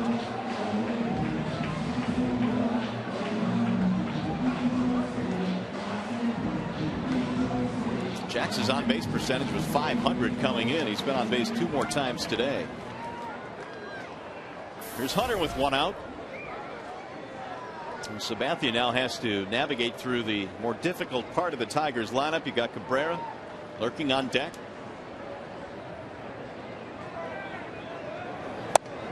Hunter looks at strike 1.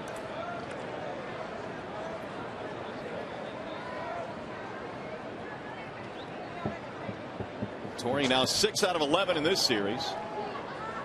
And he is inching closer and closer to 2,000 major league hits. He needs 4 more.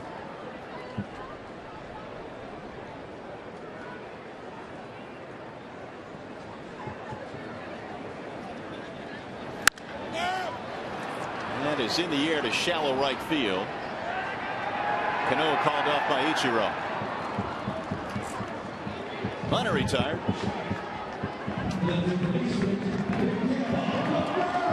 That'll bring up Cabrera. 0 for 2 for Miggy today. Lined out his first time up. Hit into a force back in the 3rd.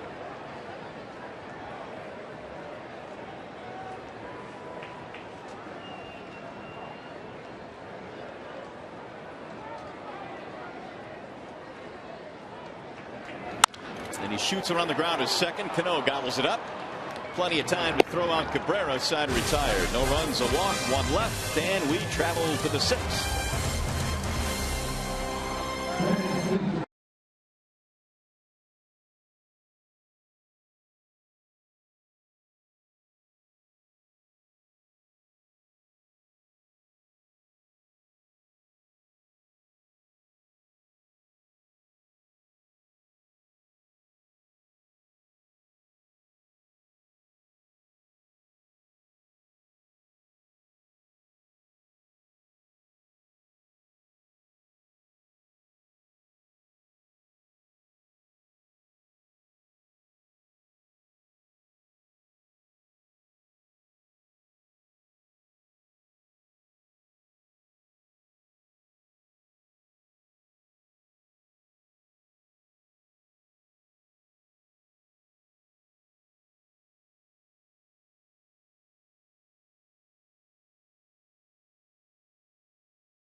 More on Matt Tuiasosopo. Let's check in with Justin White. Hey, Mario. Yeah, Matt Tuiasosopo making his first start at Comerica Park as a member of the Tigers. And how he ended up with the Tigers is a really interesting story. Back in November, he actually sent an email to Dave Dombrowski basically saying, "Hi, I'm Matt, and I'm interested in being a part of your organization." A couple of weeks later, he got an invitation to spring training, and he hit so well down the stretch that he ended up making the squad. Matt's father and brother both played in the NFL, so guys, this is a guy with some athleticism. The Tigers hoping he can add something to their team this season. Hey, before you go, Justin, I wanted to ask you, well, why are you wearing an orange tie today? Well, not just because I'm here covering the Tigers game, but because I represent my Syracuse Orange, win or lose. And yes, they lost to Michigan last night, but I'm still going to stick by them. Hey, valid effort. Yeah, valid effort. Thanks very much, Justin, giving us some info on Mr. Tuiasosopo. And, of course, Michigan, congratulations to them. They are playing for a national title tomorrow against Louisville. Good for them. Really good team, really good head coach as well.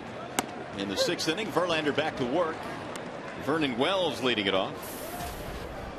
Wells, Suzuki, and Cervelli. Of course, Justin White went to Syracuse. Should mention that. That's why we allow him to be an Orange fan. 1-1. Pulled foul on the ground. This much I will say. That McGarry dude, Mitch McGarry, is a beast. Yeah, that McGarry dude is pretty good. Mean. That entire team is really good, and it's going to be a terrific final against Louisville, who had to struggle to get past Wichita State. Got to work on that shot, though. Here's the 1-2 pitch. Swing and a miss. Well, let's go back to the studio now. For a game break, we check in with Mickey York.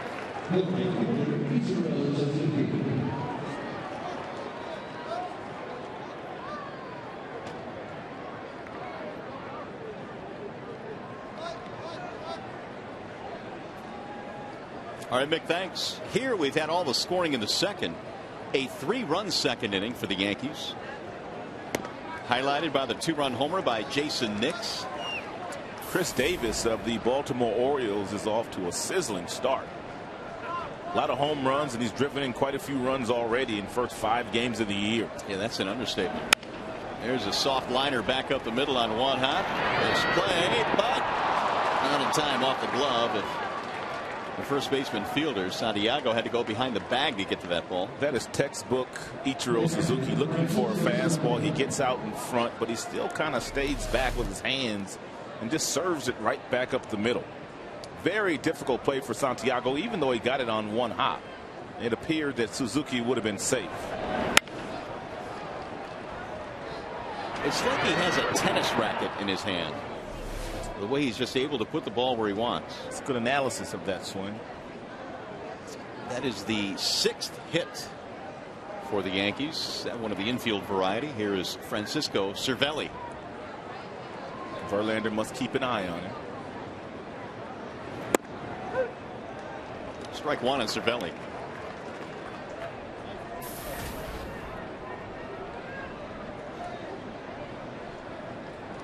Got him on the scoreboard back in the 2nd with an RBI double off Verlander. Yankees had Russell Martin as their starting catcher. He went on to Pittsburgh, and Martin brought his 21 home runs from last year with him.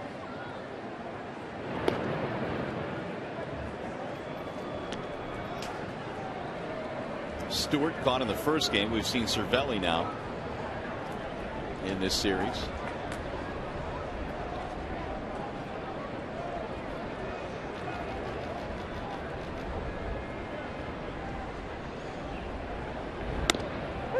There's a strike call.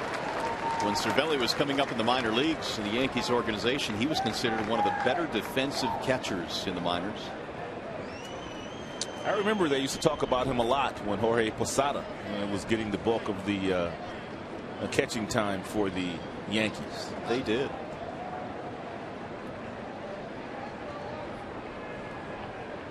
Cervelli has knocked in 4 this year. Slow tap to Verlander, who takes it himself. The old one unassisted, advancing the runner. Ichiro goes down to second base. The first baseman, Lyle Overbay. It's going to bring up Lyle Overbay.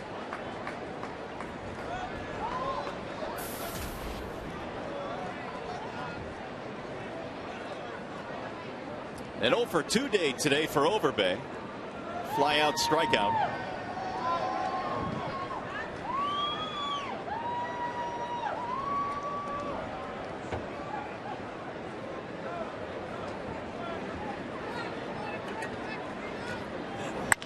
Ground ball to second. Routine for Infante. And the inning is over. No runs, 1 hit, 1 left. Bottom of the 6th coming up.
Fan poll question here at the ballpark. The Yankees on top by a score of 3-0 at this point. Here we go. How many games will the Tigers win this season? A, 85-89, 90-94, 95-99, or 100+.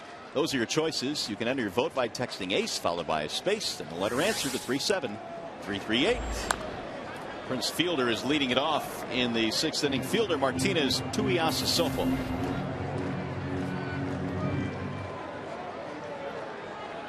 Big guns have not been able to do anything so far today against CC Sabathia. Cabrera is 0 for 3. Fielder is 0 for 2 with a couple of punch-outs.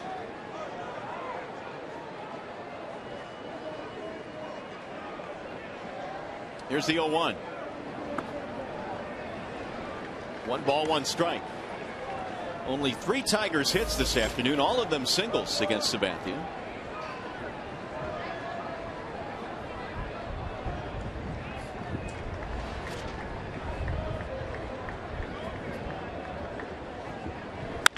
Ground ball to second. Cano will throw him out. 1 gone. 0 for 3 for the Prince. We mentioned it was another big crowd here today, Rod, and our numbers are starting to pile up now as today's attendance was better than 39,000. How about that series total?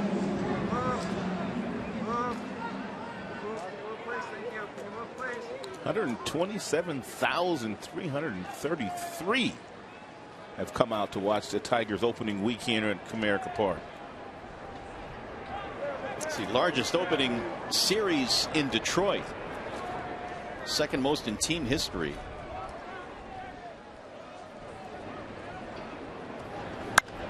It's fouled back out of play. We expect the numbers will be just about at that same level every single night here. The Tigers a hot ticket. Victor is 0 for 2 in this game. Couple of fly balls.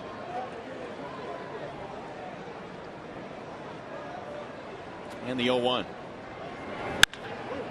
Right at the third baseman Euclid with a leaping play, and Victor again hits it hard and has nothing to show for it.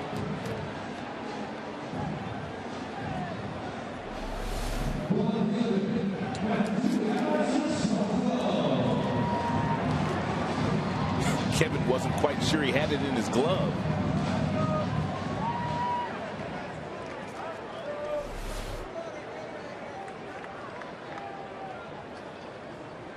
Two up, 2 down. It's 4 in a row set down by Sabathia following the walk to Jackson in the 5th. Rolled foul by Tuiasosopo.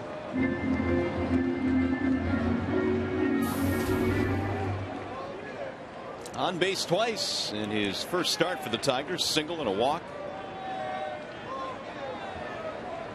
Matt last year played in the Mets organization at AAA Buffalo, hit 12 homers, knocked in 57 in the minor leagues. Right back up the middle into center field, base hit. On base 3 times today. He's got 2 hits and a walk off Sabathia. Simply went with the pitch that time. 92-mile-per-hour fastball outside. He didn't try to do too much with it. Just went right back up the box. His first time up, he got a changeup, and he pulled that ball to left field. Good concentration there by Tuiasosopo. That'll keep the inning going for Brian Pena. 4 Tigers hits now, all singles against CC.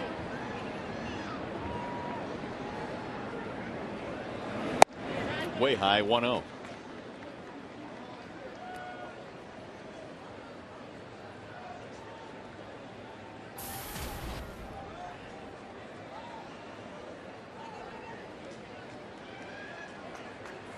Pena 1 for 2. The 1-0 pitch.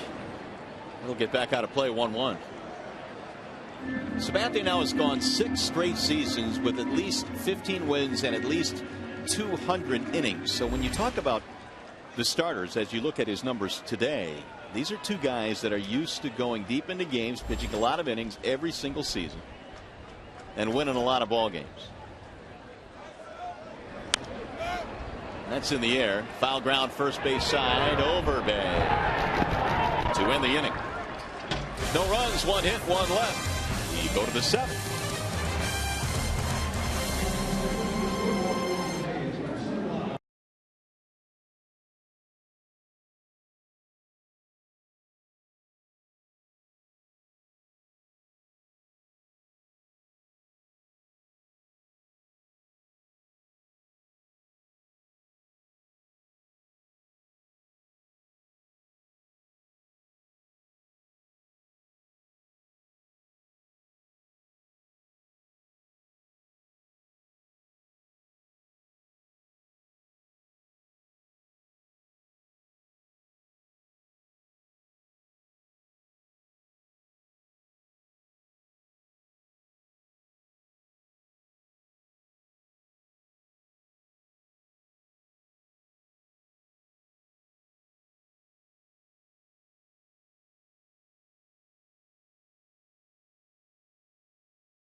Of the Detroit Tigers and may not be reproduced or retransmitted in any form.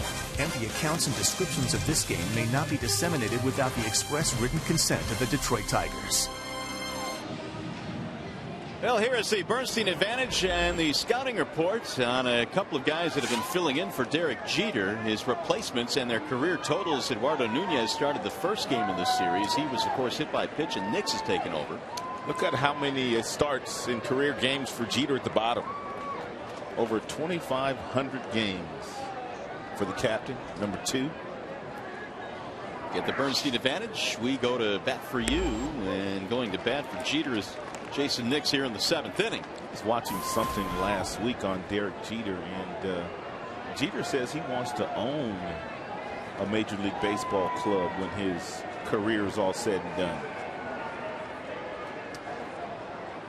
Well, he'll probably have no problem doing that. That's pulled down the left field line. And that ball is going to hook. Ooh, and it's foul. Man, that thing came close. Scouting report on Nix is that he's a really good fastball hitter. And because of that, Verlander has thrown him one changeup early in the game. He hit it for a 2-run homer and just missed another homer with a breaking ball there. But if you're the guy in the yellow jacket out there, you got to catch that, don't you? Yeah, you should. I mean, it wasn't like it was a screaming rocket, said the guy sitting safely in the booth. But still, it was right in his hands. Nix with a 2-run shot in the 2nd. He is 1 for 2. Here's the 0-2. Outside, 1 ball, 2 strikes. Did he come close to catching it? Yeah, it was in and out of his hands, I think. He had a good long look at it. Here you go. You got to catch that. I think his buddy interfered with it. Oh, yeah, that's a good point. You know what I mean? A little interference there. Whatever. He's hit the center field. He gave him another breaking ball, another off-speed pitches, and apparently Nix went down to the bottom of the zone and got that one with 2 strikes. So the number 9 hitter 2 out of 3 in this game. Yanks now have 7 hits. And Joe Girardi would not be shocked to see some movement here with the base runner, or give the bunt sign to Brett Gardner, who is a real good bunter. Try to push one more run across the board against Justin Verlander.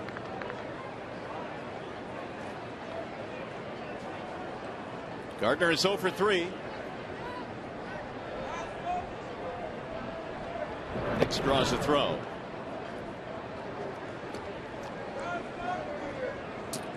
Xfinity high speed pitches for Verlander today. 95. He threw that pitch back in the first inning, and he's gone as low as 74 with a changeup. Could be a slow curveball. Bunted and foul. We talk about when you're up there bunting, how you have to be patient and take your time. Gardner not necessarily sacrificing here. Looked more like, to me, he was bunting for a base hit. But take a look at the bat head. Once that bat head drops like it does right there, you usually pop it up, and it's usually a bad bunt. Right there.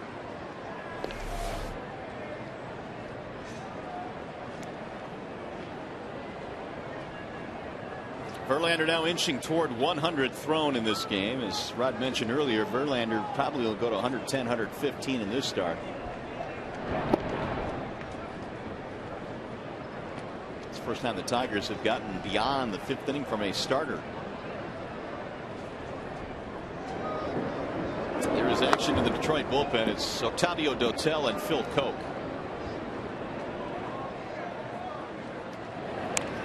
Again bunted, again foul. And again, the Tiger bullpen today, without Smiley, he's not available, and without Darren Downs, he's not available. Everyone else can go. How good was Smiley a couple of days ago? Well, it was perfect. 12 up, 12 down. 4 innings in relief of Doug Fisker. First major league save.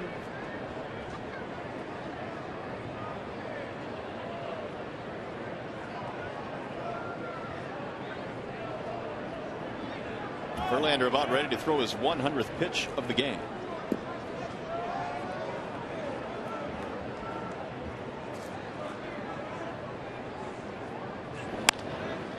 It's looped down the left field line, slicing foul. If you missed Smiley's effort on Friday, here you go. He had a good fastball that he was spotting at the knees at about 92 miles an hour. He kept the ball out of the middle of the plate. Threw very few off-speed pitches, and did not look good opening day in Minnesota, but boy, did he make up for it Friday. Throwing darts. 0-2 on Gardner after a leadoff single here by Nix.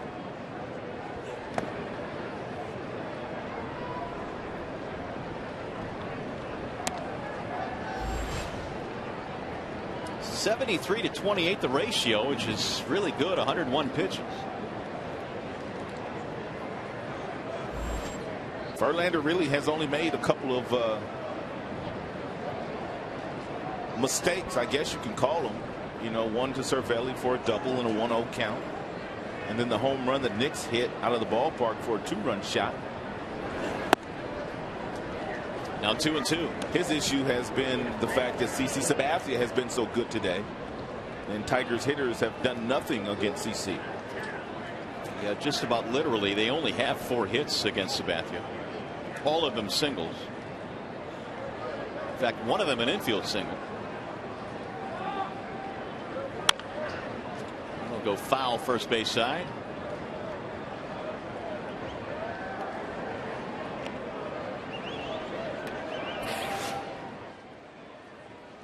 Verlander has 4 strikeouts on the day, and whether it be with a fastball, whether it be with the changeup, whether it be with a curveball. But here's that home run he gave up. It's a changeup. It's a 2-1 count, and a short, quick, compact swing by Nix got them 2 extra runs in the second inning. Slice to center field for Jackson, and finally Gardner's retired. 1 away. Well, neither team has really done a good job of putting the leadoff man on. The Yankees have done it twice. The Tigers have yet to do it in this game.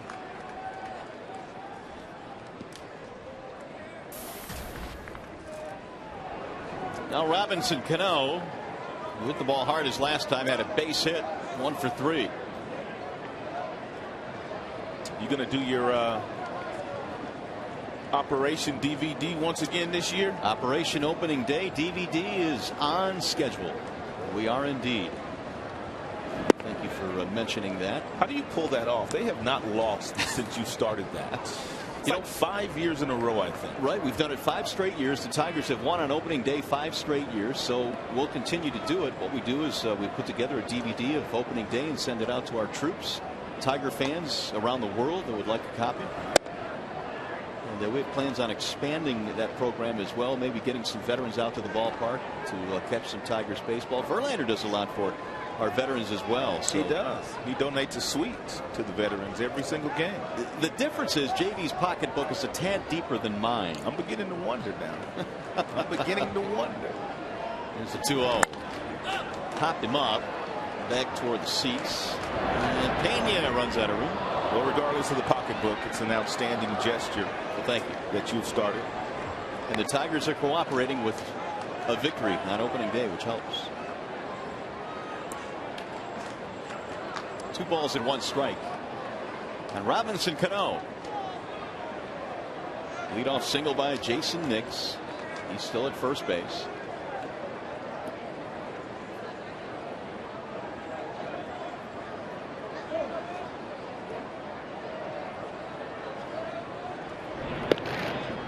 Chase him back again.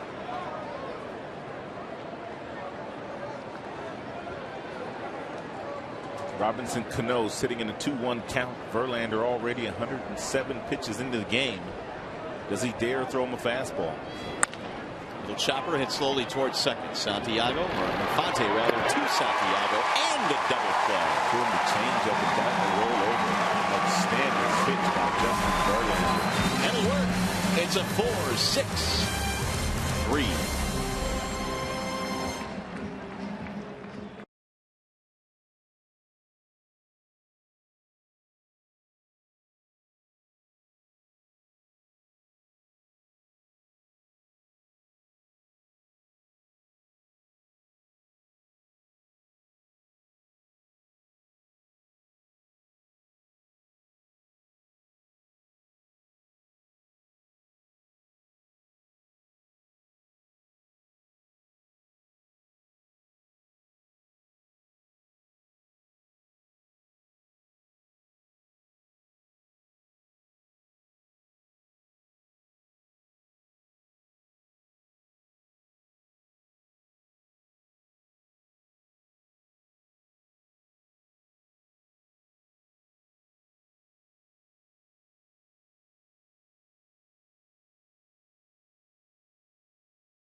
Ballpark, and this Wednesday the Tigers host the Toronto Blue Jays at 1:08 p.m. The first 10,000 fans receive an April in the D Miguel Cabrera mini bobblehead courtesy of Fox Sports Detroit. Call 866-66-TIGER or visit tigers.com. And here's what that little mini bobblehead looks like. In fact, the real Mickey is holding the mini. So that's a great giveaway. Cabrera not so sure. Well, glad to have you with us here this afternoon on what has been a pitching-dominated afternoon, mostly by CC Sabathia. He has scattered 4 hits, right, and all of them singles for Detroit. CC's been awfully good today. Tigers were hot the first couple of games of this series, and of course we talked about CC not so good on opening day against the Boston Red Sox. 100 pitches that day, just 5 innings pitched. He had a few strikeouts, but he walked 4. But today, able to spot that fastball, real good breaking balls today against a good Tigers lineup. What he got on JV today, he gave up the 3 runs in the 1 inning to the bottom of the lineup, surprising. Well, he wishes he probably could get a couple of pitches back, and the one pitch he wished to get back is the changeup that he threw to Jason Nix. He left that ball up in the zone, and Nix does have some full power. He hit it out for a 2-run shot. Awfully difficult to sweep a team. The Tigers still have some at-bats to try and get that done. They have not swept the Yankees in the regular season since 2008, so it's been a while. They've won the first 2 games in the series, but the Yankees lead this one here, and we'll see if the Detroit Bats can get going now as we head to the bottom of the 7th. Kids opening day in the ballpark today. A lot of kids at the yard enjoying Tigers baseball with their Tiger gear on. And for Detroit here in the 7th will be Infante, Santiago, and Jackson. Getting later into the afternoon, so we got to bundle up the youngsters. Sabathia getting ready to go back to work. He's got the number 8 hitter, Omar Infante, who is 0 for 2.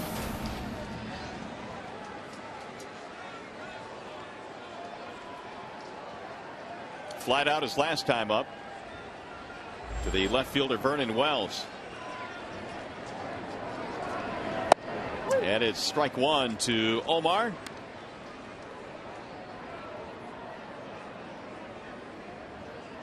Infante came in hitting safely in his previous 4 consecutive games.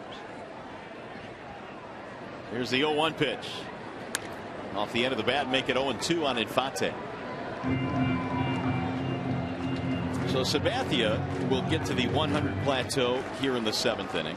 I mentioned he threw over 100 in his first start. It's been awfully good today.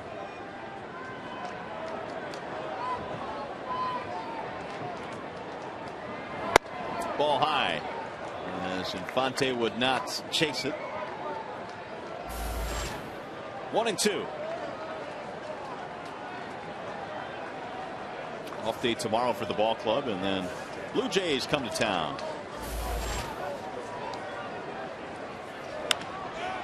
In the air, left side of the infield. A couple of steps to the grass. Nix hauls it in, 1 gone. We'll bring up Santiago.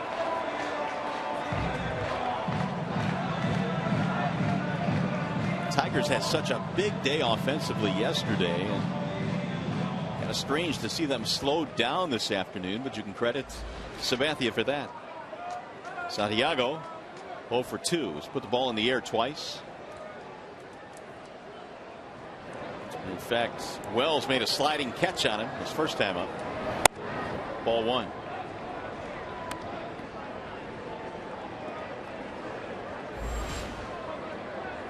There's the ratio on Sabathia.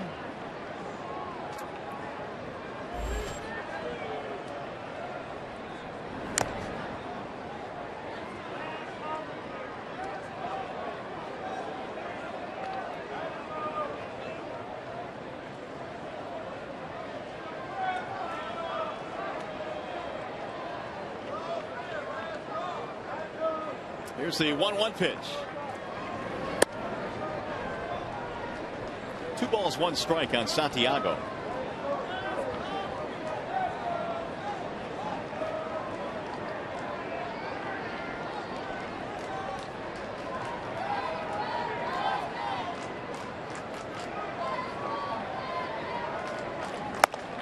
Ball high, now it's 3-1.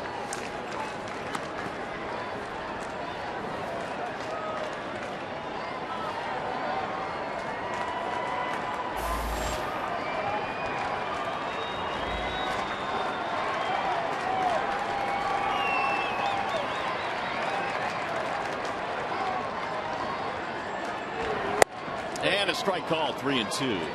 Had a shot there of their manager Joe Girardi talking to the pitching coach Larry Rothschild.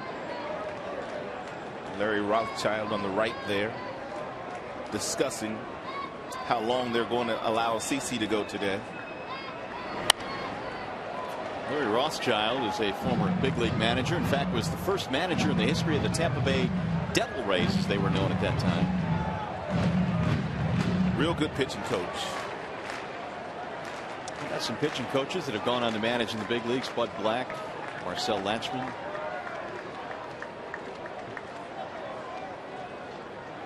And again, the 3-2. Pulled foul. As a matter of fact, Larry Rothschild was Jim Leland's first choice to be the pitching coach here with him when he took over in 06. At that time, Larry was with Chicago Cubs.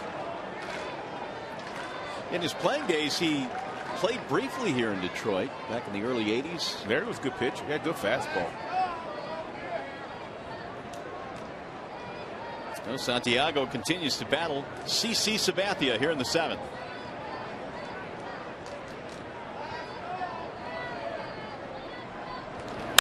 Bouncing ball left side, cut off at third by Euclid. 2 gone. There is action in the Yankees pen, loosening up. Jabba Chamberlain to your left and David Robertson to your right. Well, David Robertson right now. Jabba going back down to sit down, it appears.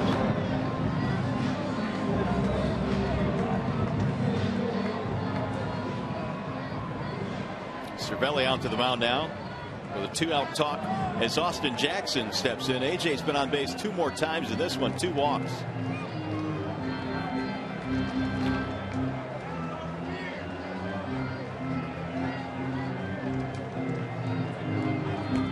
Since the start of last season, Austin leads all American League players with 72 walks out of that leadoff spot. How about that? That is a really telling stat for a guy that they tried to cut down his strikeouts coming into last season.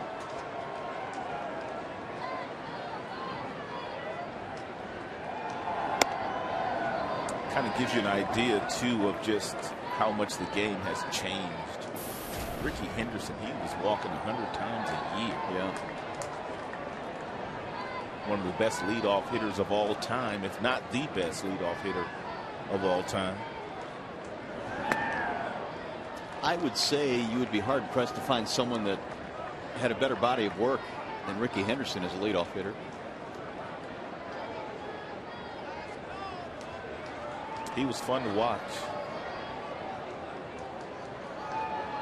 2-0 on Jackson.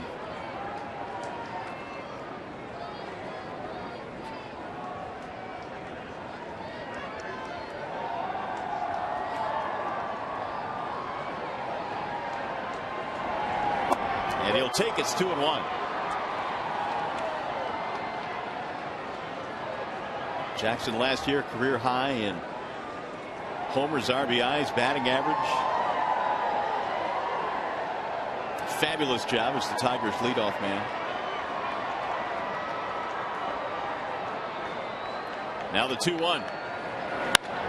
Pulled foul. 2-2 on Jackson.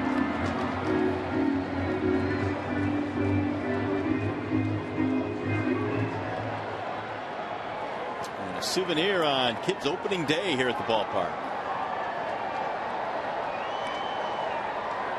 Jackson, as you know, was an outstanding college basketball player, or high school basketball player. Was recruited to play basketball in college, eventually signed to play baseball.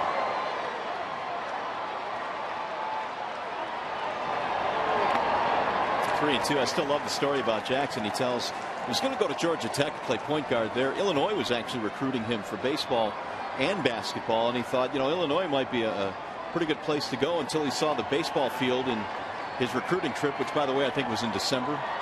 Had snow on it. It was covered with snow, and AJ said, "I'm out of here." See you later. The 3-2.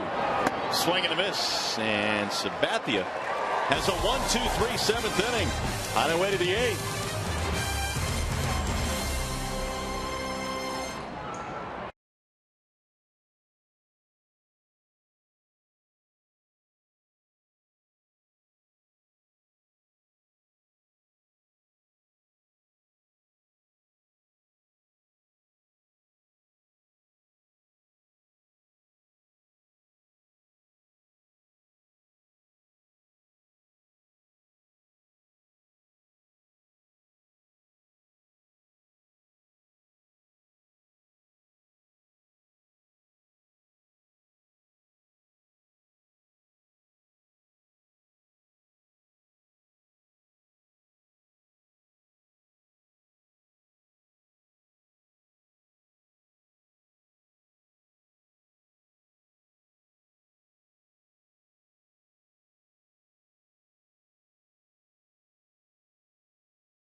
Detroit is brought to you by Comerica Bank, a part of Detroit and the community since 1849.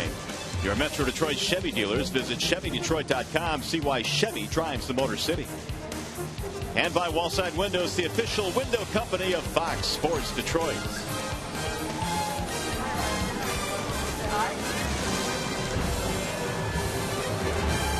Three to nothing. Yankees have the lead as we go to the top of the 8th at the ballpark.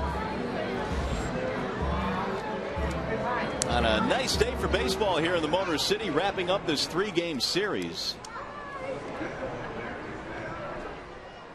And again, a huge crowd here this afternoon. 39,829. A lot of folks in standing room. 3 runs, 7 hits for the Yanks. Verlander back to the hill, and he throws a strike to Kevin Youkilis. No runs, 4 hits for Detroit. 108 pitches for Verlander through 7 innings.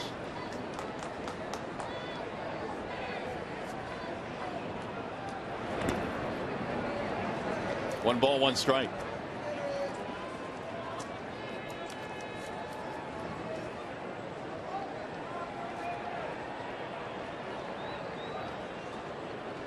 Verlander got a double play in the 7th inning, which helped out the cause. And perhaps gave him a shot to get back out here in the 8th. Bouncing ball left side. Cabrera has it at 3rd. 1 gone. Youkilis now 2 out of 3. Or 1 out of 3 with a walk. That'll bring out Travis Hafner. It's also going to bring the skipper out. So Verlander will get 1 out here in the 8th. And give way to the bullpen. Wallside Windows pitching change. Verlander allows 3 early runs, but nothing after that. We'll be back.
Justin Verlander done for the afternoon. 7 1/3. He gave up 3 early runs, but nothing after the 3-run second. He struck out 4. And he will depart now and turn the baseball over to Phil Koch. And Phil Koch pitching in his 3rd game. Has 1 save, and he also blew 1 save. That was in Minnesota. He will face Travis Hafner here with the bases empty and 1 out. First pitch is lined right by a diving Omar Infante. And Hafner lumbers to first base with a 1-out single. Phil Koch using all of his pitches these days out of that Tigers bullpen. Fastball can get up to the mid-90s. Also a nice little breaking ball. And also it has incorporated his changeup the last couple of years.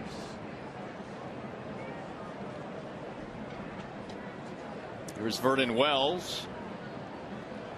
1 for 4 against Koch with a home run.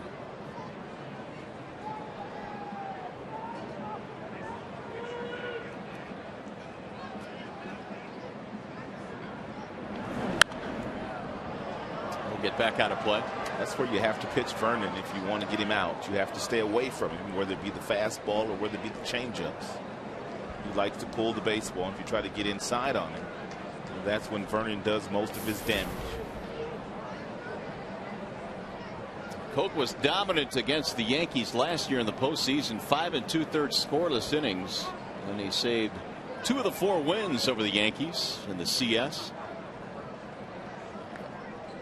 Pena smothers it. It's good to see Vernon off to a good start and smiling once again. You know, he's a proud man, and even though he was making a lot of money, no player wants to sit on the bench, and he sat on the bench a lot in LA.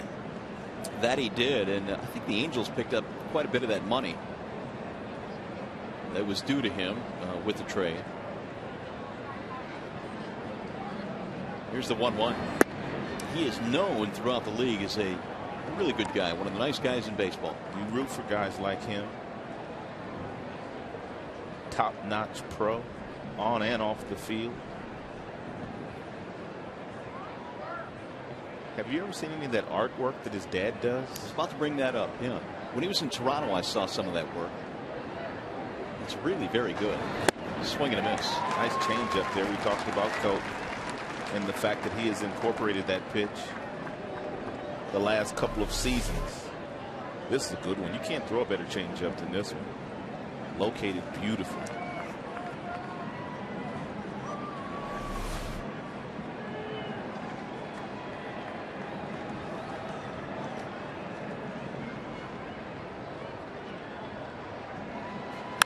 Ground ball, fair ball inside the bag at third. Hafner is on his way to third base. Ball touched by a fan. It's a 2-base hit for Vernon Wells.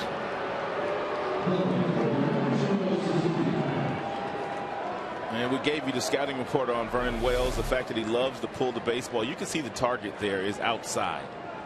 And Pena had his target outside. Phil Koch missed with the location. That ball was down and in, and he's able to hit it right past Miguel Cabrera.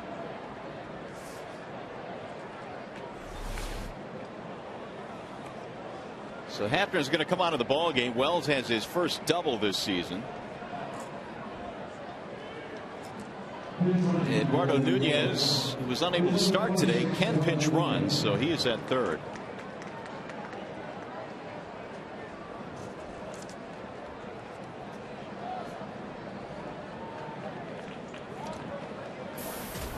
Infield coming in for Detroit, facing Ichiro. Second and third, 1 out already. 3-0 Yanks. Ball 1.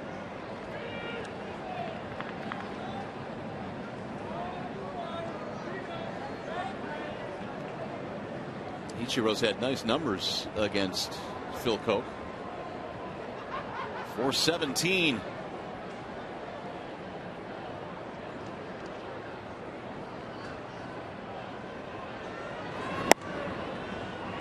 Two-0.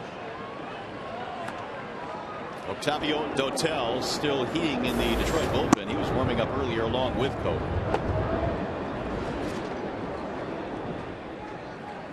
Nine hits for the Yankees, only 4 for Detroit.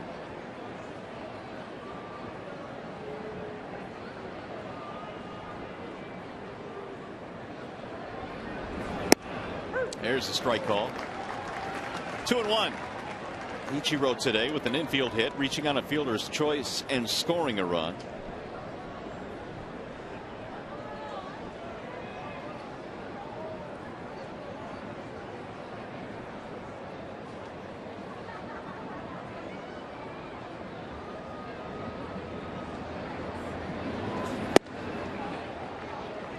Koch staying away. 3-1 the count on Ichiro.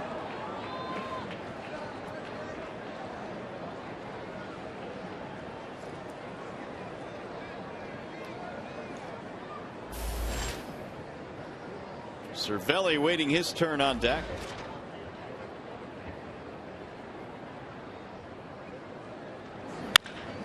Driven in the air to right field. Hunter backing up, tagging up Nunez. He'll come in to score. Throw coming to third, not in time. Sac fly, RBI for Ichiro. Big run there for the Yanks. They now lead 4-0. Both runners advance, 2 outs.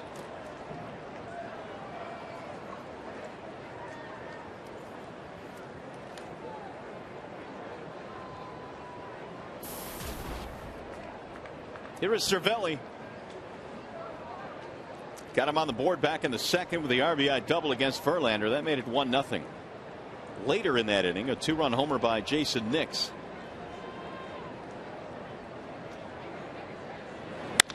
Right back up the middle into center field. Going to drop, base hit. That'll get another run in. Wide turn, and Cervelli will scamper back to the bag. His second hit, second RBI of the day.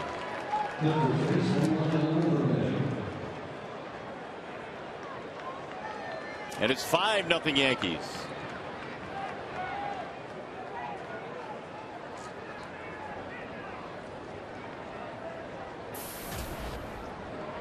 Going to bring up Overbay. So Koch has surrendered a single double, a sac fly, and another base hit.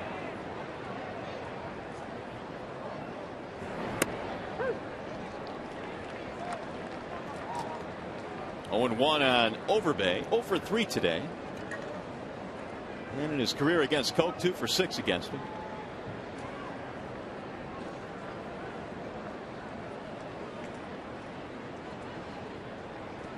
The 0-1.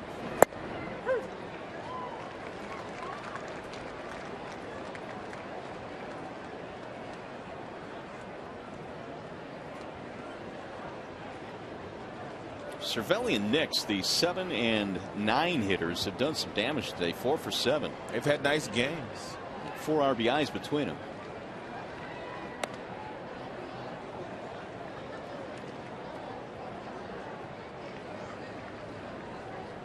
1-2 on Overbay.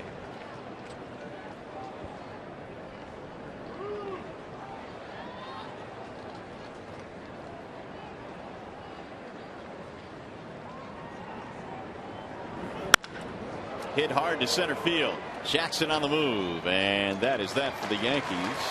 They had a couple of runs, but for the Tigers in the bottom of the 8th, it'll be 2, 3, and 4 coming up.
23rd through the 25th, and take advantage of the Super Spring Special. Upper box seats are half price, only $13.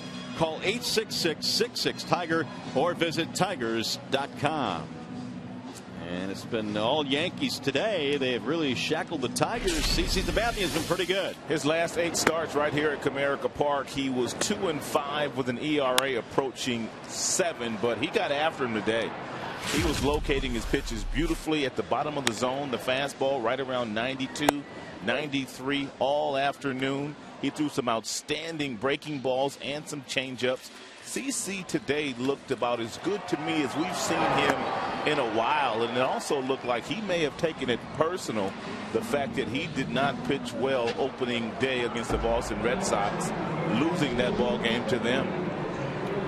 And a Wallside Windows pitching change. CC is done for the afternoon. David Robertson takes over. Well, that's usually how they draw it up when they have a chance to win. It's Robertson for the 8th and Mariano for the 9th. Torrey Hunter leads it off for Detroit and looks at a strike. It is 5-0 Yankees, bottom of the 8th. And Robertson's got a good fastball. He can get all the way up into the mid-90s.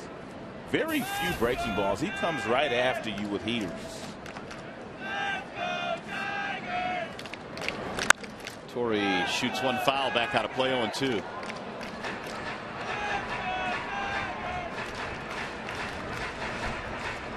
Torrey 0 for 6 career against David Robertson.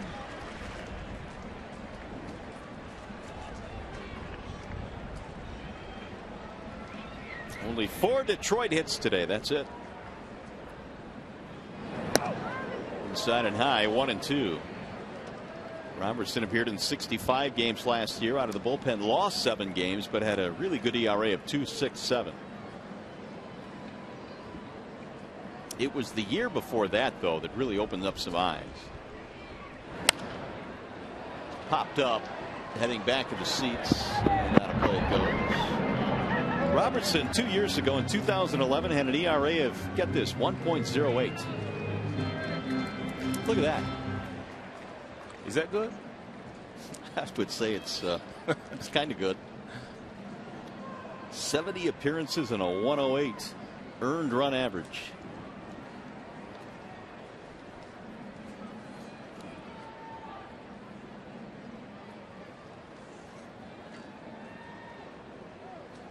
Now Hunter steps out. Hunter Cabrera, fielder for the Tigers here in the 8th.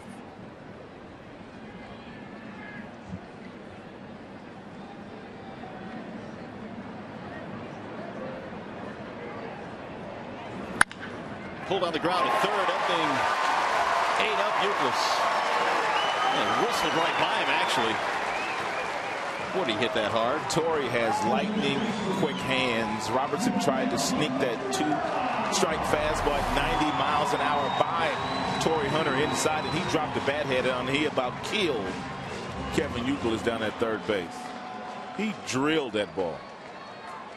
Whoa! Watch your lips. Up went the glove.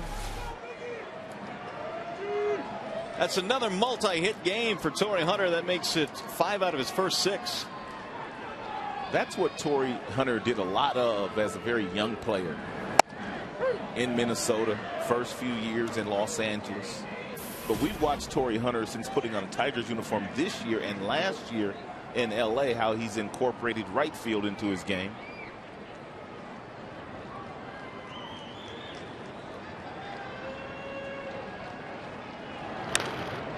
That is, by the way, the first Tiger leadoff man that has reached base in this game. One of the keys to Sabathia's success this afternoon, keeping that leadoff man off the bases. Putting a 5 spot on the board, no problem for this Tigers offense.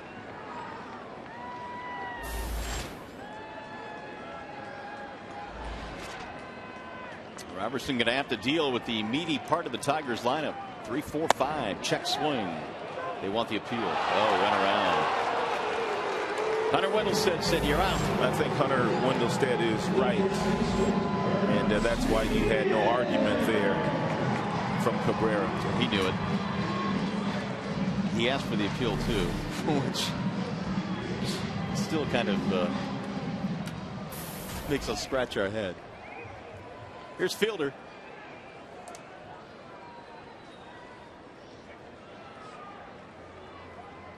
Oh for 3 for Prince.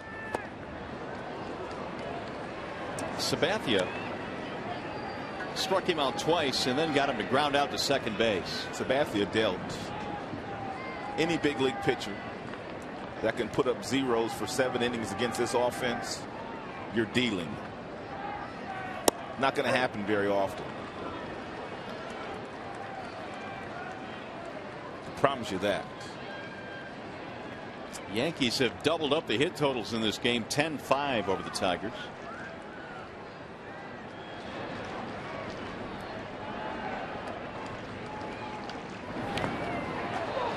Just got a piece of it. Martinez will be next.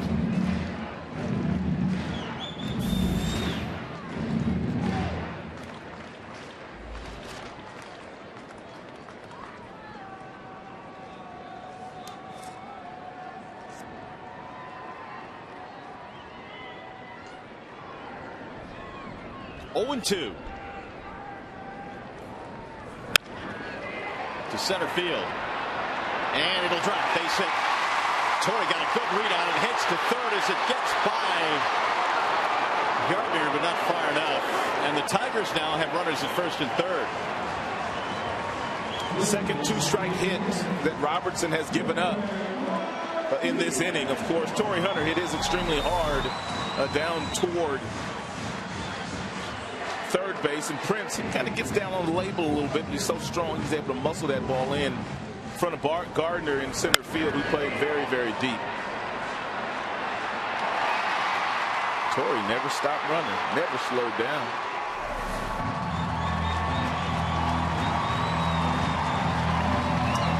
So the Tigers have something going here. It's the first time all game they've gotten a runner past second. They're doing it against one of the top setup men in the league. Now Victor Martinez.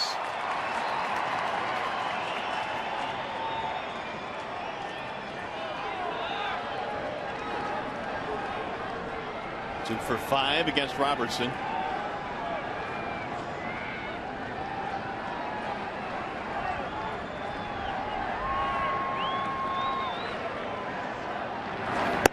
Ball high.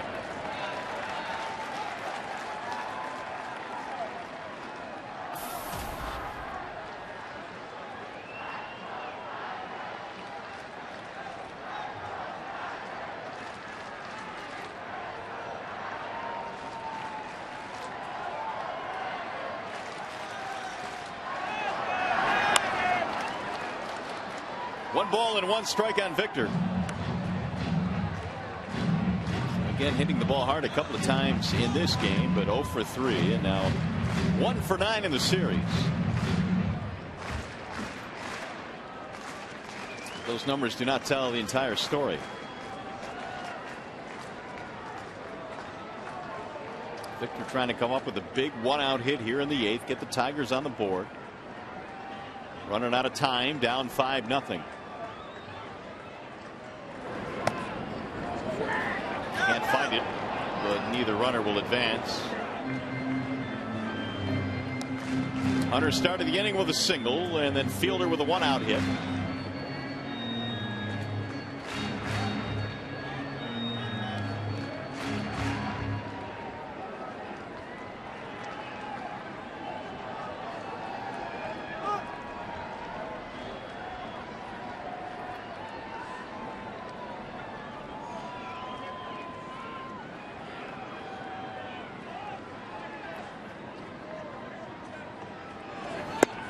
Strike call, 2-2 on Victor Martinez.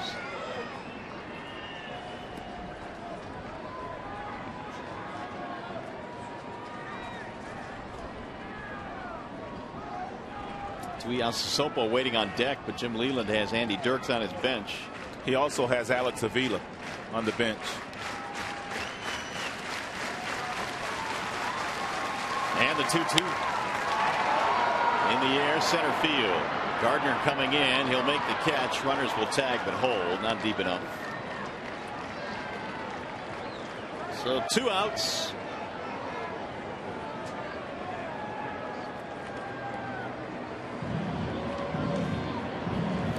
Well, as soon as the game ends, our coverage continues with Tigers Live. Here from manager Jim Leland and the players. Plus, we'll break down the game and show you all of the highlights. Tigers Live immediately after the game right here on Fox Sports Detroit. Leland's going to stay with Tuiasa Sopo, who has been on base 3 times in this game, 2 singles and a walk, and those at bats against Sabathia. He also has huge power, and Jim hoping that he could possibly run into one against Robertson.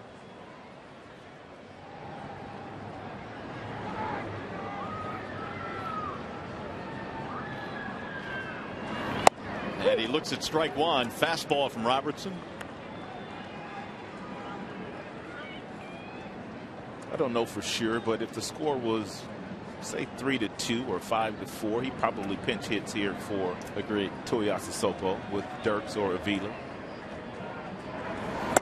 There's a strike. The Yankees only have one left-hander in their bullpen, and that is Boone Logan. He's pitched in the first 2 games of the series, so Jim knew that he would not come into this game.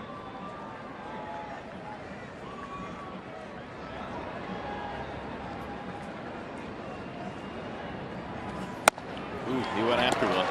And down he goes, and Robertson able to pitch out of the jam. Tigers strand 2. Let's go to the 9th.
Not been able to do a whole lot in this ball game as we check out our Comerica Bank game summary. The Yankees' second inning was the biggest inning. 2-run homer by Nix in that frame.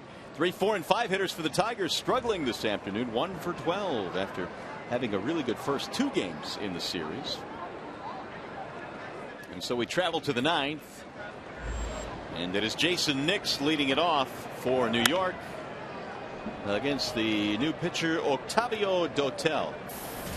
He did nice work out of that bullpen last year for the Tigers. 57 games, 5 wins, 3 losses, 62 strikeouts, only 12 walks. As a manager at the back of the game, you want guys to come into the game and throw strikes and not give away free passes. And Dotel is one of those guys. Soft line drive to left. That's a base hit. These guys are on fire today. That they are. He's our Jimmy John's freaky fast delivery of the game. Got himself a changeup early in this game and drilled it to left in the Tigers bullpen.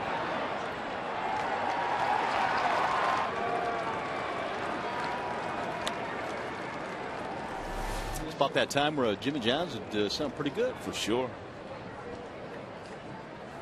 Here is Brett Gardner. That's 11 hits now for the Yankees. 3 of them from their number 9 hitter. Ball 1. Gardner is hitless. Average now at 125.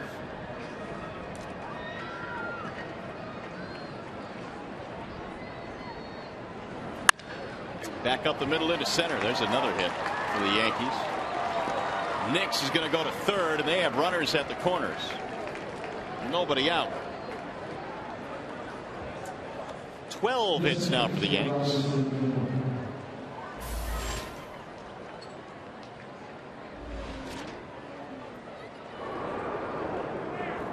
Perhaps the greatest of all time in the closer's role, Mariano Rivera, in his final season in the major leagues, warming up.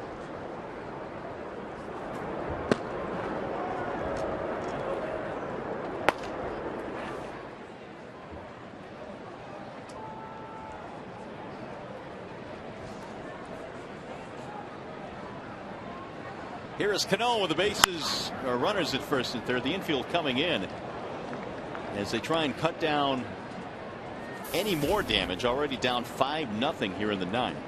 Robinson Cano and Octavio Dotel were teammates on that Dominican team, World Baseball Classic.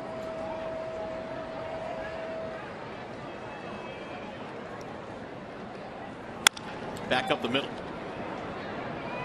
Santiago going to throw to first. They get the out there. Wasn't quite sure what to do with it for a while.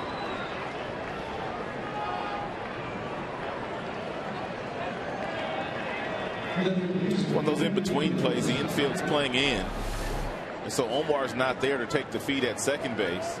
Santiago looking out the corner of the right eye, making sure that Nick stayed put at third base, and then somehow getting the out at first base of Cano before he got there. I initially thought he had a chance to throw to second to start a double play, but you're right. Infante wasn't there. The infield drawn in, just didn't have enough time to get to the bag. So that's going to bring up Euclid with runners at second and third. Infield still in. In for a strike, 0-1.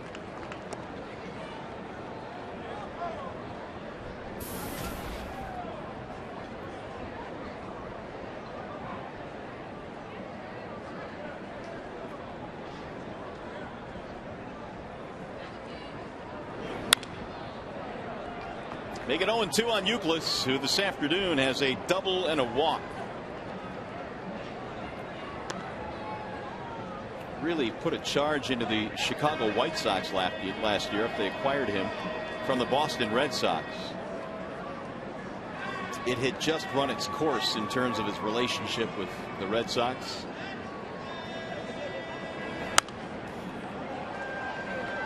But he almost single-handedly got the White Sox to the playoffs last year. He sure did. They were having a difficult time finding someone to play third base and produce offensively. And Euclid was able to do that.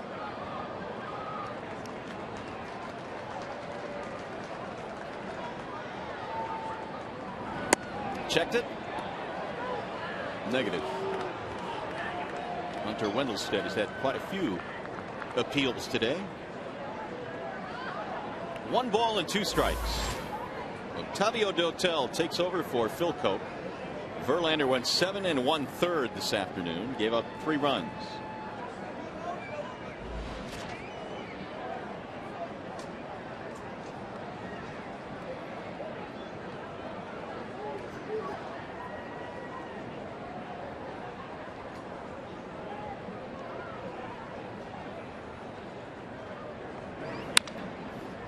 And again fouled off. Tigers will have the bottom of their lineup 7, 8, 9 due up in the bottom of the 9th inning. So we'll need some table setters for them to have a chance. They get the big boys up.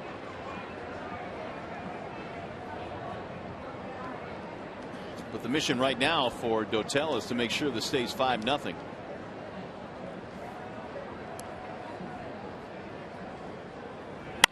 And he won't do that. Base hit to left field. That'll get 2 more runs in for the Yankees.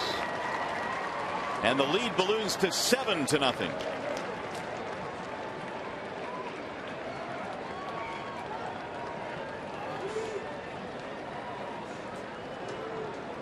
Two runs in the 8th, 2 runs in the 9th. And Brennan Bosch will pick up a bat now and pinch hit.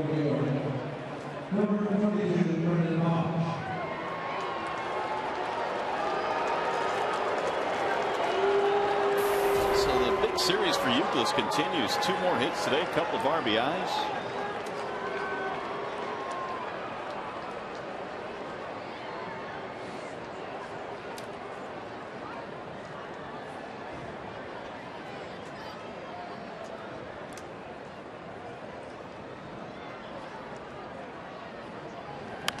And he fouls it away 0-1. Opportunity for Bosch to play with the Yankees after he was released by Detroit midway through spring camp. The Yankees signed him the very next day with the injuries they have had. Bosch has hit the ball hard in this series. He's even made a terrific play out in right field. Outside, 1 ball, 1 strike. Are you surprised that Brennan just could never really get it together and recapture what he had done early in his rookie season? Yeah, I am kind of surprised because he's got a lot of physical skills. He's big and strong and physical. A lot of power, strong arm, decent speed for a big guy. But once the confidence leaves, it's tough to get it back. And clearly in spring training, Brennan didn't have a lot of confidence, at least after the injury. He just wasn't playing as well as we've seen him play in the past, but he got a fresh start playing for the Yankees now. And I talked to him yesterday. He's having a good time. They'll get back out of play. 2 balls, 2 strikes on Bosch.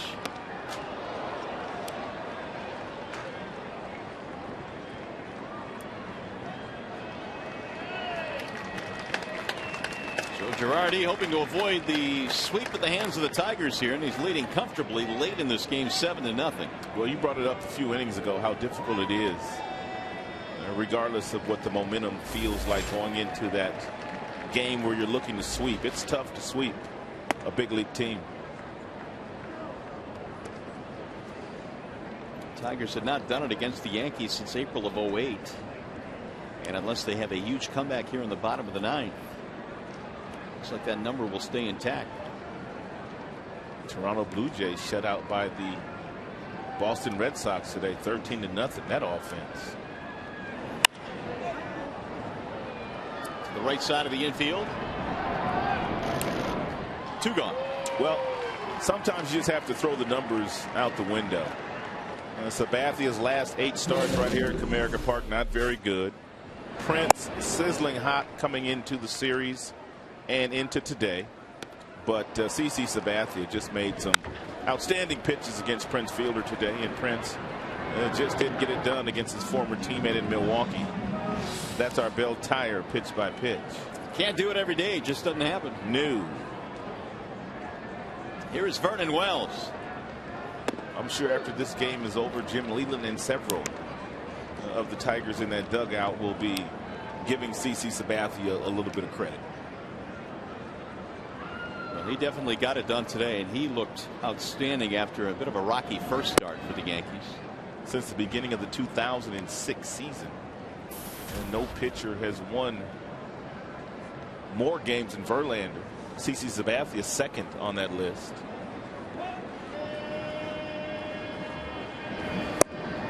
Strike called.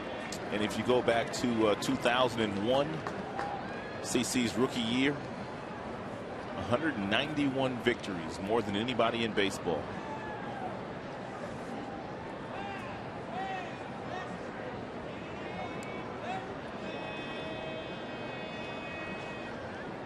And the 1-2. Ball high, 2 balls, 2 strikes.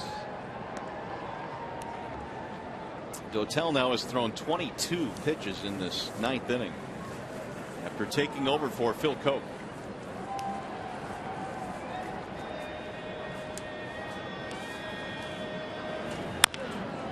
Rolled foul. Looks like it's going to take a little longer this year for the Tigers in their bullpen to kind of sort itself out.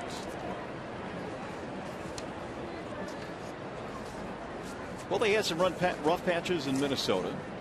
This was a rough patch here today.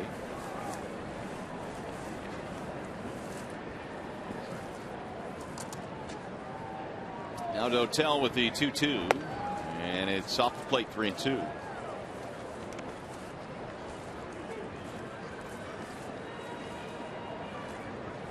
Thirteen hits today for the Yanks, 6 for Detroit. They've broken open a 3-0 game with 2 in the 8th, 2 in the 9th. And the 3-2. High fly ball toward left, hooking toward the corner. Still hooking, and Tuiasosopo gave it a try but couldn't get it.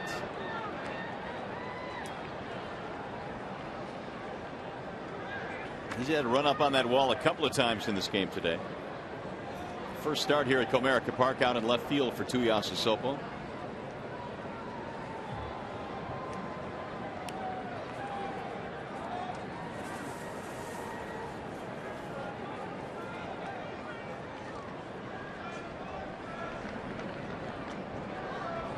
And he walked it. 2 odd base on balls. It'll put 2 aboard. Well, just like we promised you earlier in the game, it is Miller time, brought to you by Miller Lite, and we're going to flash back to 1984, opening weekend of the season. Jack Morris gets Harold Baines to ground out for the second out of the inning, and then Ron Kittle strikes out, and Jack Morris throws a no-hitter. Hey, you had a front row seat for that. Unbelievable. What a moment. I didn't see you jump into that pile. When did you jump in? I may have been a little tardy getting out there. I might have been in the spread already. At least you're honest. What a day it was, man. That was fun to watch. Ichiro, the batter. He's ahead of the count 1-0. Strike called on Ichiro. 1-1.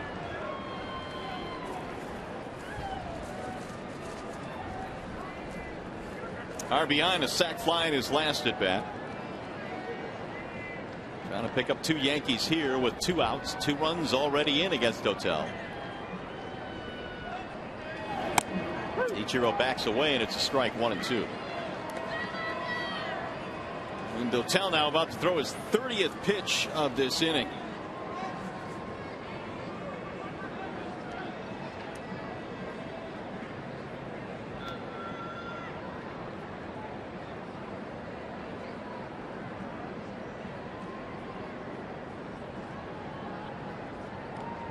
Now the 1-2.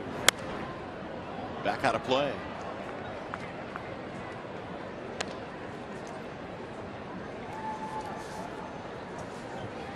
More action in the Detroit bullpen. Brian Villarreal.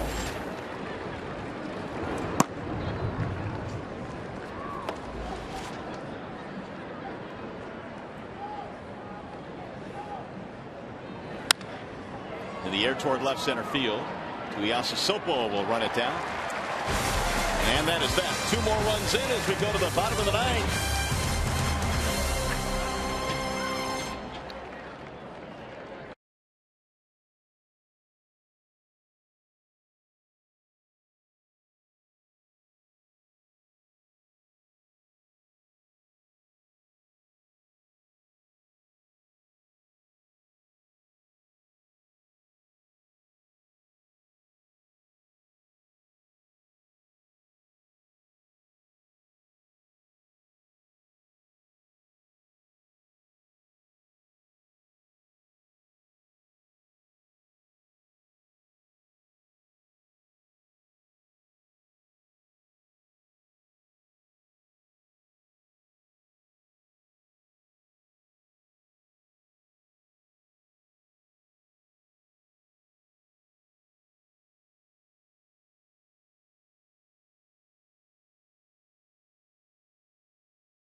BlackBerry 10. At Bat delivers Detroit Tigers baseball with live audio, pitch tracking, stats, news, highlights, and more. Text at Bat to 31826 or visit Tigers.com for more details. Mariano Rivera is about to check into this ball game. With more on that, we check in with Justin White. Well, Mario, Comerica Park is the first stop on the Mariano Rivera farewell tour. The future Hall of Famer is retiring at the end of the season, and since this is the Yankees' only trip here to Detroit this season, prior to the game today, Tigers manager Jim Leyland presenting Rivera with a plaque on behalf of the Tigers. Of course, Mariano Rivera, one of the game's all-time greats when it comes to closers. He hasn't blown a save against the Tigers, guys, since, get this, 1999, 23 straight saves. That last blown save was actually at Tiger Stadium. He's never blown a save in this ballpark. Unbelievable. Unbelievable indeed, Justin, and what a career for the greatest of all time, headed to the Hall of Fame once his career is done, and those numbers, here they are for his career. He has been the model of consistency. 609 career saves for Mariano Rivera. And as good as he is a pitcher and how great he has been in the Yankees uniform, he's even better off the field.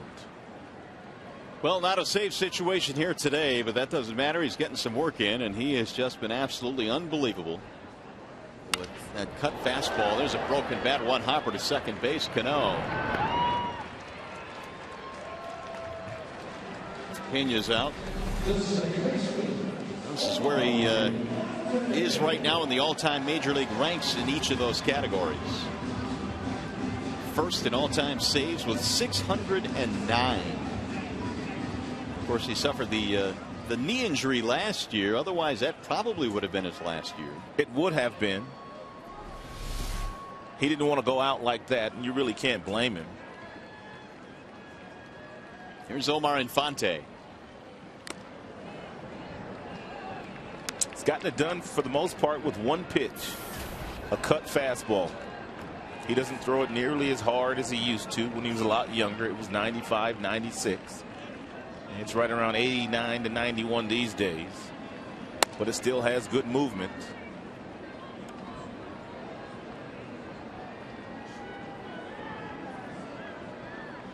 Took over as the Yankees' full-time closer in 1997 after his apprenticeship under John Wetland, who was their closer in the mid-90s. And Rivera has just been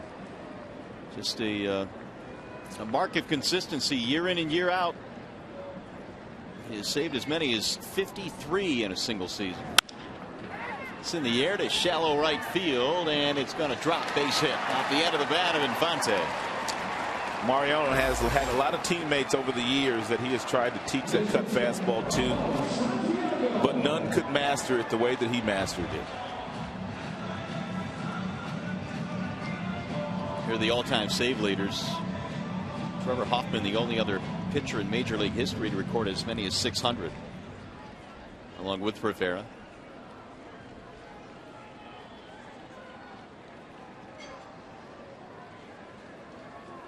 Here's Santiago. Ground ball, foul. I wonder why, Rod, nobody has been able to at least come close to mastering that pitch like Rivera. It's fascinating. It's a great question. It really is. But nobody has. Many have tried. The 0-1. This is also the last season that you will see number 42 on a major league uniform worn by a player during the regular season. Mariano is the last player, active player, wearing number 42, and when he's done, all number 42s will be retired in honor of Jackie Robinson. I guess the only time you'll see that is on Jackie Robinson Day, when everybody in baseball wears number 42. Soft line drive that drops in, base hit. A couple of singles for the Tigers, which gives you an idea of just how special and what Jackie Robinson meant to the game of baseball. His number will be retired by all 30 major league clubs. Well, you see it at every ballpark now, and as you can see it here at Comerica Park as well, out on the wall in right center field, the number 42.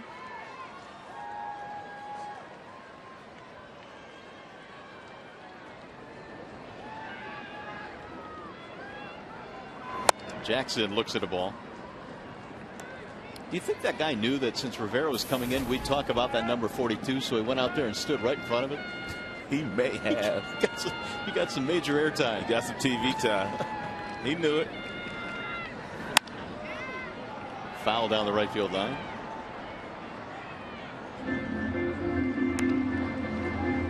Seven nothing Yankees lead it. In the bottom of the ninth.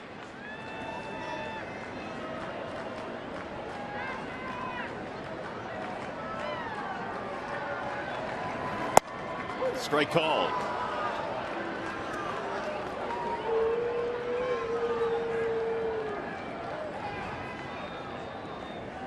Tigers have not been shut out in 235 regular season games. They'll need a base hit here to get on the board.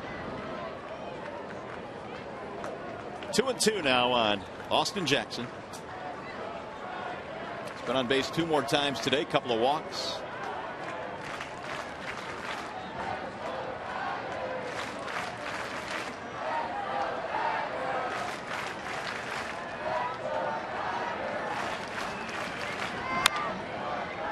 Up foul, 2-2, the count stays. Torrey Hunter will be next. Ball club has an off day tomorrow, and then the Blue Jays come to town, the revamped Toronto Blue Jays.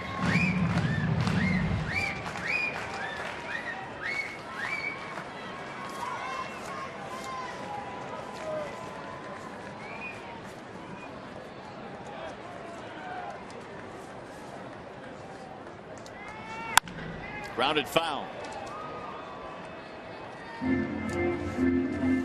Yankees 2 outs away from getting their second win of the season. If the Tigers fail to come back in this game, they'll drop to 3-3 on the new year.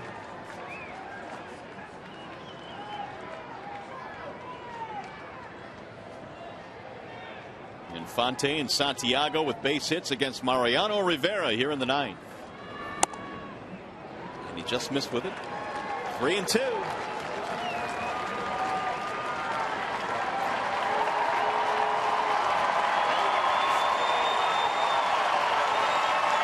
Hunter will be next.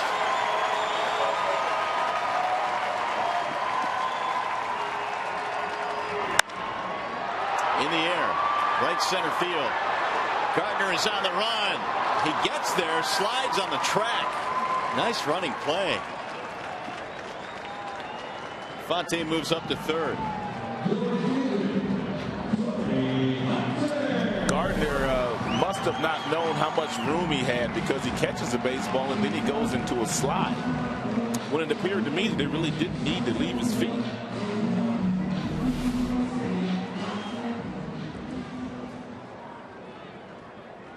So with 2 outs, here's Torrey Hunter.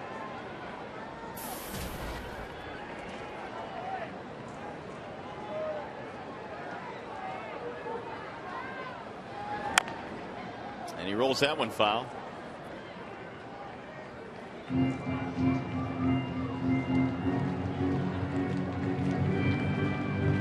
Rivera's thrown 19 pitches here in the ninth inning, taking over for Robertson. The Tigers got a couple of singles against Robertson, could not score, and they've gotten 2 hits against Rivera here in the ninth.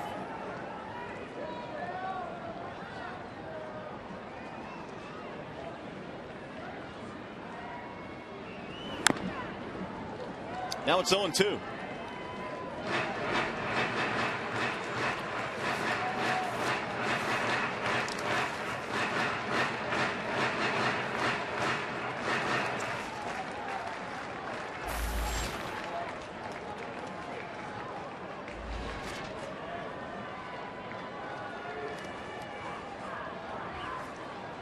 The Yankees are off to Cleveland after this one here today. Try to check it, one around, and Hunter strikes out, and Rivera will strand a couple as the Tiger is unable to score here in the ninth and drop a 7-0 decision today to the New York Yankees. Back with more from Comerica Park.